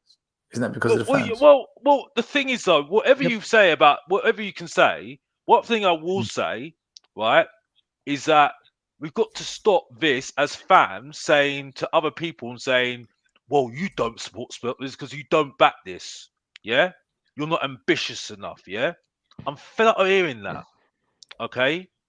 Every fan is allowed to have their opinion on what they feel. Yeah? But the people that don't back it, there's reasons why they don't back this and say, yeah, I'm on board with that at the moment. Yeah? If you actually ask them, like you just saw from me, explaining, not waffling, because I'm not waffling right now, I'm talking truth, because they say I waffle, but the reason why they say I waffle is because they don't like the truth. Yeah, and I do it in a certain way that they don't like it. Yeah, because I want me to do it the posh way. Yeah, sorry to affect people, but this is the way I speak. Yeah, so when I say I'm not backing this, there's a reason why I'm not backing this at the moment, because when I see what Conte said about our club, I'm sitting there saying, you're telling the truth, bruv. Yeah? I didn't like him, but he's telling the truth, bruv. Yeah? When I see what Mourinho's saying about our club, he's just telling the truth, bruv. Yeah? Right? And that's it. And it's just embarrassing. But in hearing It's those truths, embarrassing. Alex, yet fans go after another manager as opposed to thinking it's the board's fault. Or there has to be a common denominator that all of these people keep coming here and then walking out in a huff and a puff and saying these home truths. But everyone, and I think that's like Stel's point always, is that everyone gets to a point, and rather than directing it at the problem, everybody takes the easy choice and jumps on the manager. The board take the easy choice because that's cheaper. The fans will take the easy choice because they'll get another person. And that will last another 12 months. And then we'll have a go at that person. And then that will last another 12 months. And we'll have a go at that person. Can I just answer that? How to answer that? The club will suffer. The club will suffer. The club is Because suffering. the has done for club the will last suffer. 20 The club will years. suffer because the No, thing we will is, though, suffer. like I said, We will suffer. the club will suffer, We and we will suffer because the fact is, The owners get paid regardless. because the owners will get, he's absolutely right, Stelios, what he says, but also you can see the decline of the team right now. Okay, now they're relying on youngsters at the moment. Yeah, right. For me, you can't. There's only so many times you can get lucky. Yeah, there's only so many times you can get lucky because then you could end up like Everton, a Leeds. You know what I mean? A Nottingham Forest that when they went down and couldn't see, they didn't go back up again. You see what I'm saying? And then they just got back up, last season. Yeah.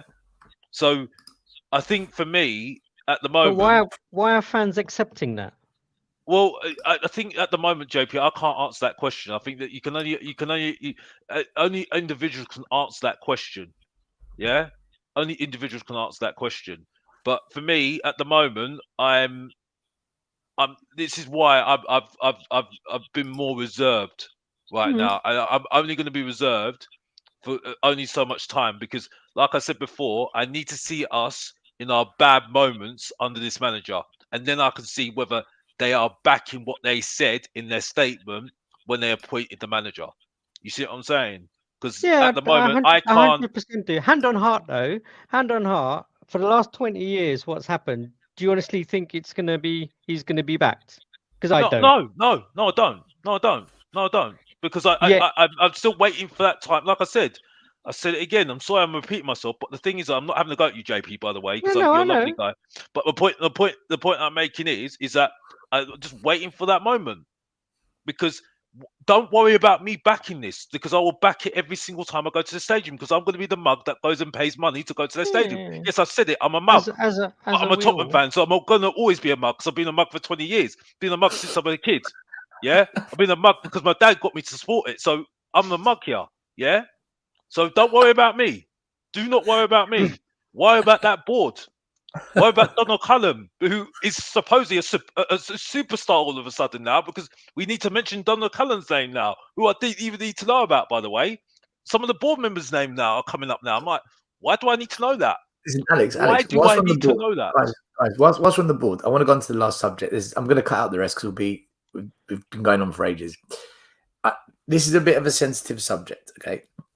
So if you don't want to talk about it, don't, especially after tonight, because we had a few heated moments. Right. I got an email last week saying to me, this is the shortlist of the the fan advisory board members. I've got to vote for one of them, right? I've got to vote for one. Now, I applied for it. I was unsuccessful. Okay, I accept it. This was the link. All right, this was the choice I was given. Right, these are the 5 candidates. Now, got nothing against them. I don't know them. Whoever gets it, good luck to you. But I posted this on my social media, and I said, if this is a diverse representation of the multicultural fan base from London, we're a London club, then shoot me in the foot. This is the most cherry-picked group of Spurs supporters. There's nothing diverse about this. Now, I have no issue with everyone being white. I couldn't care less, right? I couldn't give a damn. My point is, I don't see this as a true reflection of the diversity of our fan base. I simply don't. Now, everyone put their applications in, but it wasn't picked out of a hat who they're going to let through. What they did was, you put your application in, you had to get 5 other season ticket holders to then log in and click a link or whatever and validate you and say, yeah, I back them. So I got 5, and I know loads of other people that got the same support. I got a backlash for this. It's not about race, religion, skin color. It's about picking the best man for the job. I said, yeah, but give me a variety of options so then we can pick what we want. I've got, for me, a similar looking option. One woman as well, can I say? One woman only. Now, you can all interpret this any which way you want. You're all allowed your opinions. But today, after all I got a fair bit of stick on for the comment I made. Patrick Tyrant. If you don't know who Patrick Tyrant is, he's on a lot of channels. He's on Last Word on Spurs quite often now. He put this out. These guys really do see what we say on Twitter, huh? I.e., he's saying that the club have been looking on Twitter and seeing who's been calling them out or not. This is proof that Spurs have people on here keeping an eye on what they say because they've ignored his application. He put in a complaint and then he put up the complaint saying, and the club replied to him saying, we emailed you on the 19th of May to let you know that your application wasn't successful because you weren't endorsed by 5 people. Patrick then put up the evidence to say that the people that endorsed him, he took screenshots. They were all fully endorsed. He's got the evidence. He says, and even sent me screenshots as proof. They're all people I know well and trust. They're not going to do the dirty on me. And then it began. Sounds like the club are deliberately filtering out anyone who has not towed the line. Other people are saying the whole point of the fan advisory board is for them to be honest and open about how fans feel. And then this went on and on. People are saying they've only picked yes men. Okay, such is life. You win some, you lose some. To be honest, when I take and look at the 5 shortlist candidates and also see how they treated me, it's obvious I never really stood a chance. Now, this is the first fan who's well known on YouTube and well known on media, social media, to come out and say, "Hey, I've experienced this," and that feeds exactly into what I said. Look, this is going to be a sensitive subject, so we've got to be careful. But for me, I think this stinks, guys. I don't like it. It smells rotten to me. And I think they have cherry-picked who they want going into the shortlist.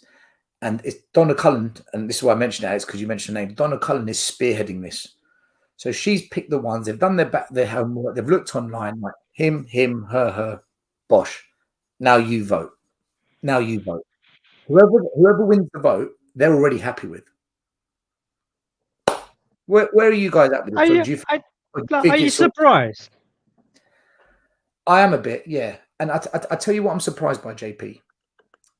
I'm surprised that they would allow themselves to be exposed or opened up to a big debate on this.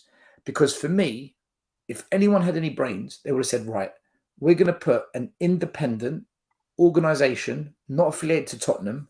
They're going to run the process. They're going to create the shortlist, let them run the votes, and then tell us who's going to be on the board. If they'd done that, it would have avoided any conflict of interest. It would have kept it independent. And I think I, for certain, would have been a lot more trusting of this. Now, the way I look at it, and I think there's a lot more, especially now that Patrick put that out in the open, I think a lot of fans now are thinking, Spurs, man, you absolutely stink with this. But it was a tick process from the start, right? It goes back to when everyone was making a great big deal about the Super League, right? And then it came out, all of these football clubs were all saying, let's all have a little group, let's all have a fan group, let's all have this, let's all have that. And it's literally a tick box for that. I don't think they've invested that much into it. I don't think that they are actually going to, personally, I don't think they're really going to listen to what the guys have to say. And from what I saw when I had to, I can't remember where I saw it. It was like almost like Daniel Levy had a catch up with these people via a video call or something. And it's like, I couldn't even be bothered to bring them into Tottenham Hotspurs to like have a chat with them. But anyway, that's besides the point. I literally purely see this as a tick box exercise. They're not going to go through the depths of let's go to an independent board or anything like that. Let's do what we need to do to complete this tick box. Let's put it out there, give everyone an opportunity to ask. We'll randomly pick 5 people. And they're the 5 people that it'll get narrowed down to I don't know how many people are on that board, whether it's 3 or 2 or 1 or whatever, I don't know. And we'll just pick one person from that. Yeah, look, I just felt very let down because, by the way, thank you for the super chat from Step Up Spurs, who says, Stel, do highlight that the 2 local UK-based fans were shortlisted to represent the international fans as their rep too, which is also a disgrace because there's also an international vote for the international fan base, and they've got UK fans doing that too, which makes no fucking sense. But for me, I tell you what I was disappointed with it, because there's a big North London Cypriot fan base that supports Tottenham. We've got quite a big contingent. That's why you've got the Cyprus Spurs flag in the stadium. I'm not talking about Greek Cypriots. I'm talking about Greek and Turkish Cypriots. Not one representative on that voting. There's Tottenham is a predominantly Turkish, and I don't know if it's Afro-Caribbean or Afro-Caribbean community, no representation. Asians, nothing. It's just, I just find it all a little bit too board-like, a little bit too it's lacking the outcome. Yeah, that's well done, Lee. It's preconceived. I'm like, come on, man. Our fan base is a bit more than that. But look, like I said, I don't want to go down the whole race, religion, sexist route. That's not what I'm trying to do here. And I know it can come across that way, but I think there is a lack of diversity in terms of the options. But I just think not that's why you should vote. You should vote because you read the statements of each person. Because if you look underneath each one,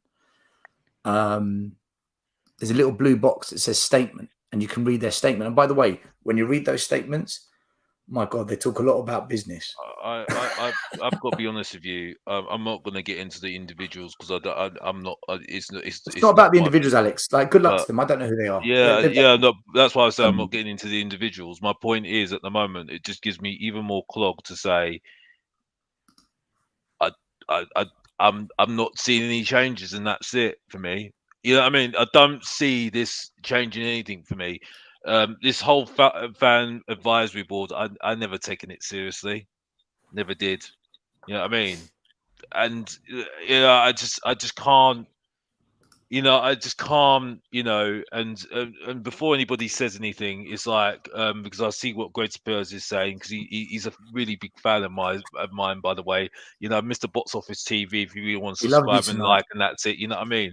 I bet he watches Because you. I need to get my subscribers up, Greg. You know what I mean? So if you really love me that much, Drum 'em up. my channel's there every single time. You know what I mean? If you don't know, get to know. The innovator, the motivator, like they call me. Yeah, like I said, it's like I just can't go on anything from what I see here. You know what I mean? It's just for me. It's just PR for me. I knew it from day dot. So for me, Checkbox. it's just a tick box. And this is the thing for me. No one's speaking for me. No one's speaking for me. Yeah, because no one speaks for me when it comes down to Tottenham, man. Because at the end of the day, I'll just rinse you to pieces if you try and speak for me every single time. You know what I mean? I'll rinse you. Yeah, because no one's telling me to be, I'll rinse you. because no one's telling me that I should be happy with this. Yeah. Okay. They couldn't handle Mr. Box Office. They couldn't handle the main event. They couldn't handle the Professor of Truth and Entertainment.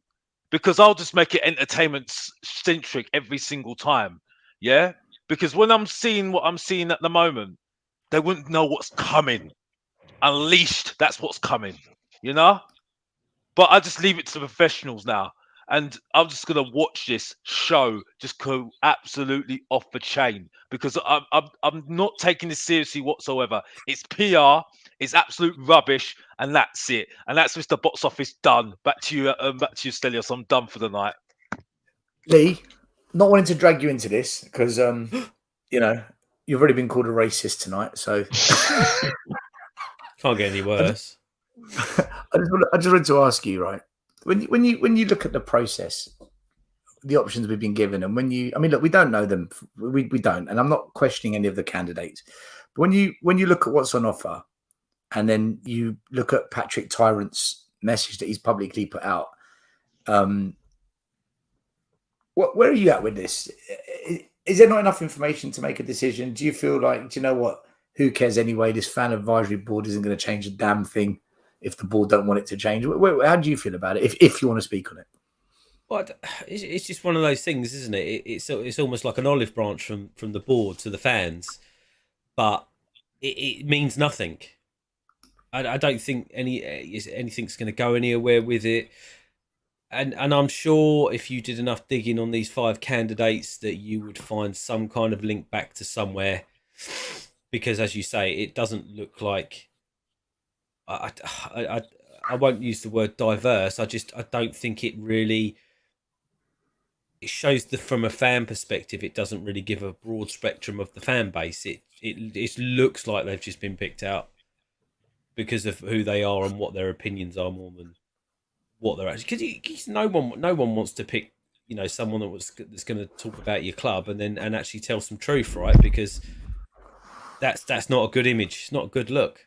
So I don't think these things are worth the paper they're written on. To be quite honest with you.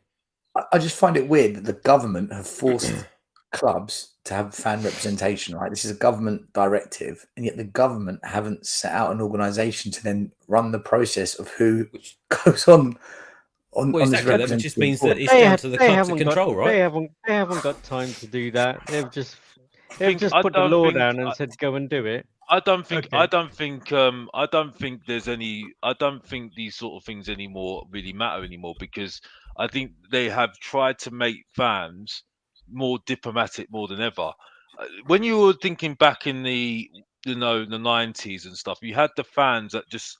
I'm not having to go at international fans because I think where it's brilliant that it's an international thing. My point is at the moment you've got to be well spoken now because now more fans are now involved in the media now. You've got to have that aura about you that is very well spoken now. You can't have this. You've got to have the TV jargon and everything else and all that because it's not good to have somebody talk. All Talk right, with a bit. mate. Yeah, yeah. It's not. It's All right, not mate. cool. That's It's not not it. cool. But I think it's kind of.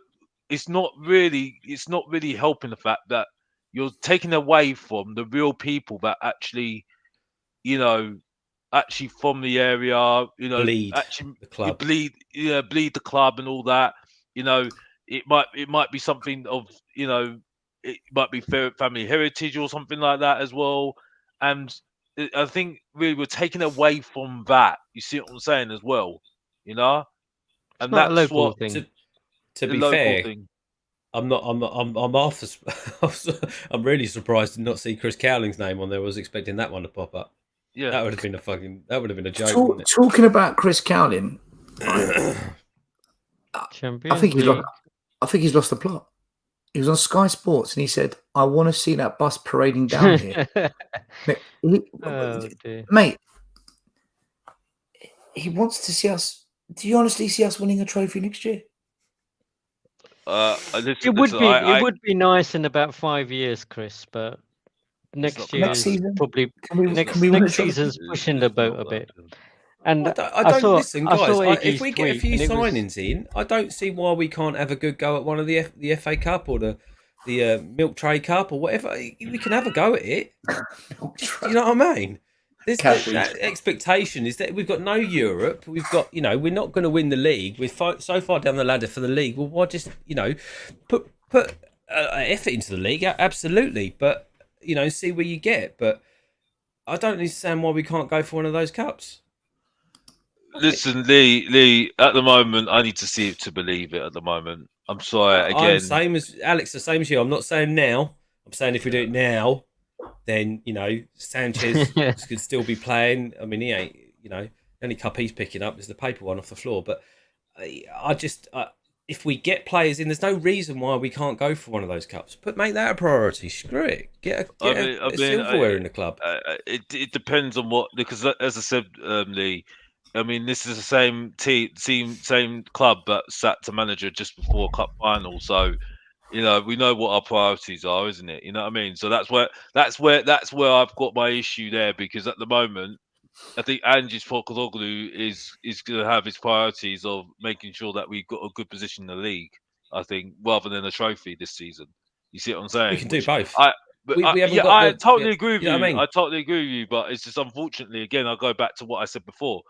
If he's had a bad run of games in the league, and that, will they back him even though he's doing well in the cup? Well, I seem to doubt that at the moment, because I have got nothing to go on.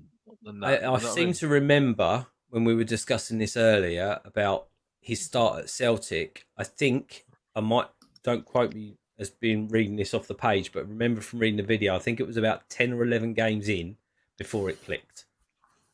I think it was 10 or 11 games, and then they went on to win the league. I mean, obviously, we're all going to say, not hard to win the league in Scotland, but it was 10 or 11 games before it all clicked into place. Also, out of all those documentaries, Lee, I think one thing I also picked up was that their director at Celtic came out on numerous little clips saying, we knew what he was all about, and we knew we were going to back him and let him have what he wanted. If he wanted someone from Japan, if he wanted someone from Australia, if he wanted someone from wherever, we were going to go and get it for him. Yeah, but fair play. The difference is, though, JP, that's Celtic. They've won championships. You see what I'm saying? When they want to back you, they'll back you. Tottenham Hotspur, no, exactly. Ball game. But it's not hard. The problem is, it's not hard to go to, like, Asian countries and find these superstars and bring them to the Premier League. I mean, there's absolutely no reason why we can't do that. The pull of the Premier League will be more than enough. But the thing that's got to stop happening is that when at the moment, because of the fact it's all we've got in the club at the moment, when someone approaches Levy and says, you know, we've spouted this player, this is the kind of player that we want, he's available for this, blah, blah, blah. The first question that Levy's got to stop answering is, what's his resale value going to be? How much? Not even how much. How much is his resale value going to be? Because that's all he looks at. He looks at, what can I bring in to ship out? That's how I make my money. I'm not worried. I don't want to buy a player that I can have for a couple of years and he's not going to make me anything. That's why he's made so many mistakes with the likes of, you know, this 42 million on Sanchez and shit like that. I think also what I would say is that typically, and maybe I'm being disrespectful to Scottish football, but those typical kind of players that he would have gone and got, right, while they're good, literally the rest of the team in that Scottish league is not fabulous, right? Whereas here, you're literally going to put that level of player against your Liverpools, your Man Cities, your Arsenals, your Chelseas, and expect some sort of result, right? Week in, week out. Which that's going to take a lot of bonding together to get a team spirit and to get a team all in their togetherness to actually win some of those games. Exactly, but you're going to be better off having players like that will actually want to come to England and play and shine than someone from. And that I don't mind. Which someone is why from Spain I'm saying, who's just doing it for the money. Yeah, which is why I'm saying it's going to take a bit of time. Yes, can I absolutely just quickly end on one thing? Talking about Asian players. Question for the panel: thoughts on the bid made by PIF for Son? So the Saudi Arabian League, a club there, put a £60 million bid apparently to buy Son. Was that all? That's obvious that was coming. See that coming a mile away. Only 60 million. But that is another this whole Saudi thing. I apologise for jumping in. This whole Saudi thing is a big old PR stunt because they want the World Cup. You don't believe what Simon Jordan said on TalkSport, where he said, "Don't you know the amount of money they've got? They could actually build a league to rival the Premier League over time." Yeah, they probably could. But they're bringing what they're doing first. They're bringing the players in to bring the exposure to the league, because so they can start getting things like TV rights and stuff like that. But ultimately, this is leading up to the fact that they want the World Cup. That's my opinion. But there you go. Because, and I tell you what, and you're going to talk about Sonny. I've got an even better one. So apparently, the likes of someone else who's following in the footsteps of apparently Sonny and at one point Messi and Benzema and Conte and stuff like that. Apparently now, who is also on the radar of Saudi Arabia club, is someone that we ripped up his contract 6 months ago, and it hasn't worked out at his club. I saw that actually. Doherty, wasn't it? Matt Doherty. Oh my God. What kind of name is he to anyone? But the Sonny thing doesn't surprise me, right? He's a big name all across the world. His name reaches far and wide. It was bound to happen at some point. He's 30. They always seem to go to the older players. He's 30 now, right? He's coming to the end of his career. Get him out there for a couple more seasons. Pay him an extortionate amount of money. We've just got to hope.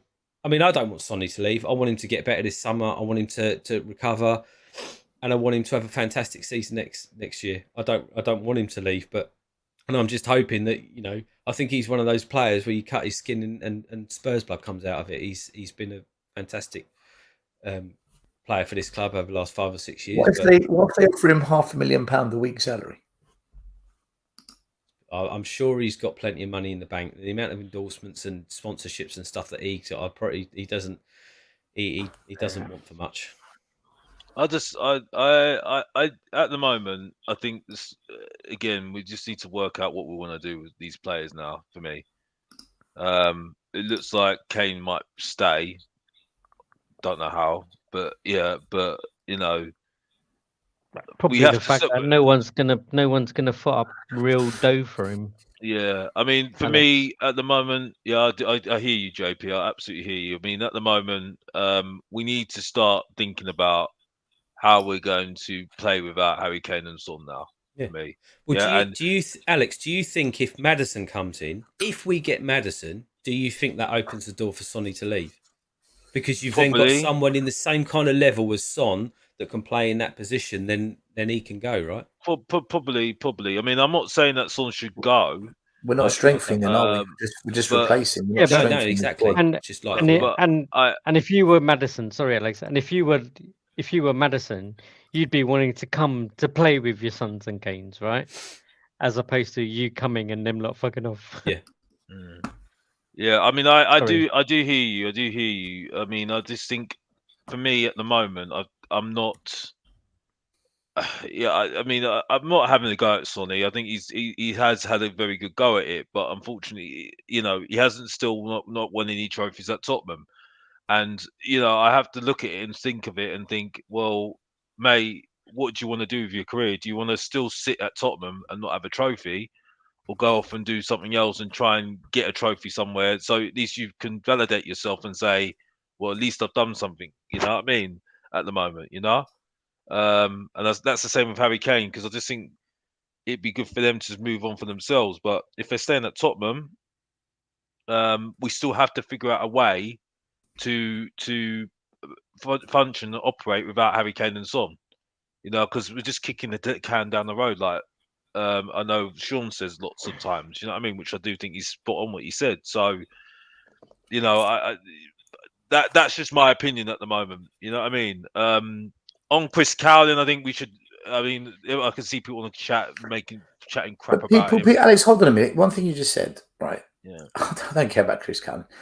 When you talk about Sonny, you say we're kicking the can down the road, but him and Kane are our best players. Look, in an ideal world, you want to keep your best players for as long as you can whilst they're still performing. You don't want to get rid of them, because then you're just opening up a massive. I think they've also risked having injury with the system that we're playing as well. To be honest with you, and I think really The system for doesn't me, create I injury, think. Alex. The system doesn't create injury. Well, Systems don't create injury. I think for me, I think this from what I'm hearing, because I'm not going to go on what he done at Celtic, how he played, that's ridiculous. Where did Stelios go? Well, then let's just talk about him now. What a prat that guy is, eh? For fuck's Where did sake. Stelios go? Oh, Where did That's funny, Stelios go? Christ. Oh, hello. He's back. I thought I made him disappear all of a sudden. I was like, I've got that much power, haven't I? Can't believe it. No. Look, I still think we need to figure out a way of playing without Kane and Son. I think that's the thing for me. I don't really agree with you, Stelios. I just think for me, you are. We don't want them to leave now, but we have to have a plan for when they do leave, because it's going to happen, isn't it? I think that's the thing for me, that I don't mind if they leave anyway, to be honest with you, because I think they need to go off and find their own trophies. Yeah, they have to leave at some point. And this is the thing. I don't mind if they do leave, because I think they need to leave for their own good. Because I think the weight of everything is really getting to them. I think for me, and I think they're doing it for the wrong reasons, staying at Tottenham for the wrong reasons now, because they're not going to get any trophies at Tottenham anymore. I think for me, and their talent and their quality should be doing better than what they're doing at the moment at Tottenham. So, and I think Tottenham Hotspur have to figure out a way of functioning without these two players now, and try and make new stars, and build up new stars in the team, and yeah, that is just me at the moment. I think for me that's why I think they need to go. And yeah, like I said, I have absolute respect for them. I still stick by what I say. They're still losers because they ain't won no trophies.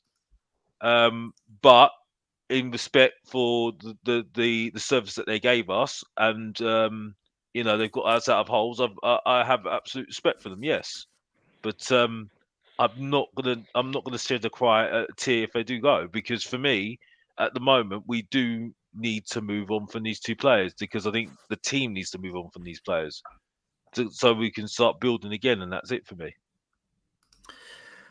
Guys, I'd say I hear what you're saying, but I'm Mm. more selfish, and I'd say I want those two best players at this team for as long as possible, and I want them to be scoring goals as long as possible. The fact that they're not winning stuff, that's on the management above, and the fact that we've got a crap squad or whatever. What they should do and whether they should go somewhere else to win a club, I'm all for them going and winning a cup. And if they want to leave, good luck to them to go and win it somewhere else. But I'd rather they were here and won it here, and us get frigging decent players to back them to do it here. guys, we're going to wrap it up. It's been 3.5 hours, an hour and a half more than what I said we would do tonight. Surprise, surprise. Yeah, but We've covered- you had 800 things on the agenda. Listen, the season's over. The manager's not here yet. We haven't got director of football. There should be nothing happening. Everything I covered was last week's information. You've got the fixtures. We had the clock. We had the hotel. We had the academy changes. Mason staying. We had Danjuma, Longat, Madison, Barnes, Kulu, Sanchez, Raya, Mikey Moore, Son's injury, Conte's comment. I mean, I haven't covered Matt Letizia saying that he wanted to stay. He signed a contract with Spurs and changed his mind. I mean, we could be all night. The Everton board stepping. I mean, there was so much to cover. Would have liked him. Would have liked this at the time. Listen, we'll do it next week. was- I'll do it next week. I mean, we could have this another half an hour chat. Alex, when you next on, bro? At the moment, Mr. Box Office is taking a bit of a break. Alex is getting on my nerves. He's just a bit of a sucker, really, for me. So, you know, he's So getting on weird. my nerves. It's so weird when you talk like this. Just weird. No, sorry. I'm sorry, guys. He might not see me. You might see me in a nice appearance somewhere, and that's it. But yeah, unfortunately, Mr. Box Office has got to take some absent of leave. Let's just say. Unwind time. Yeah, absence of leave, and that's it. So, yep. Hopefully, see you soon, but we'll see, and that's it.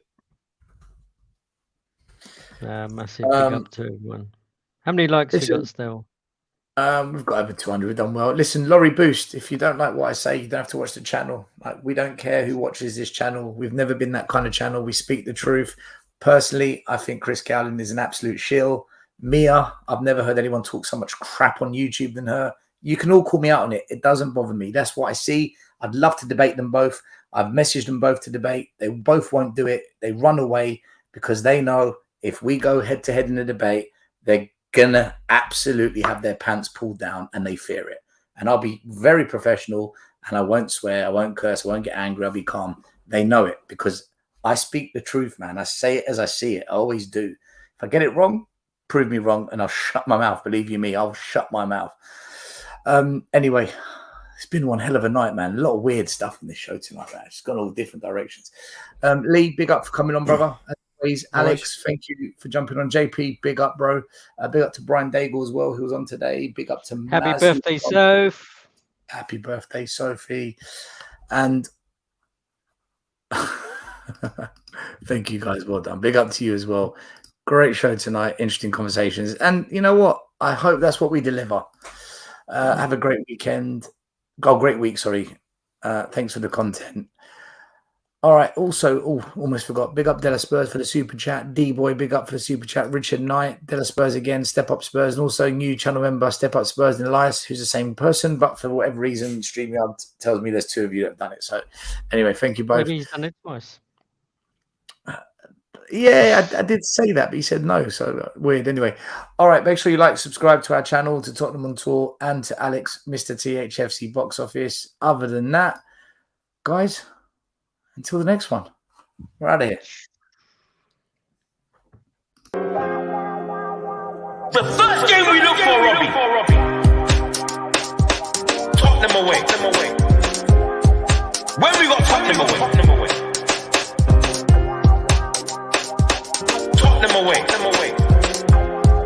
When we got Tottenham away.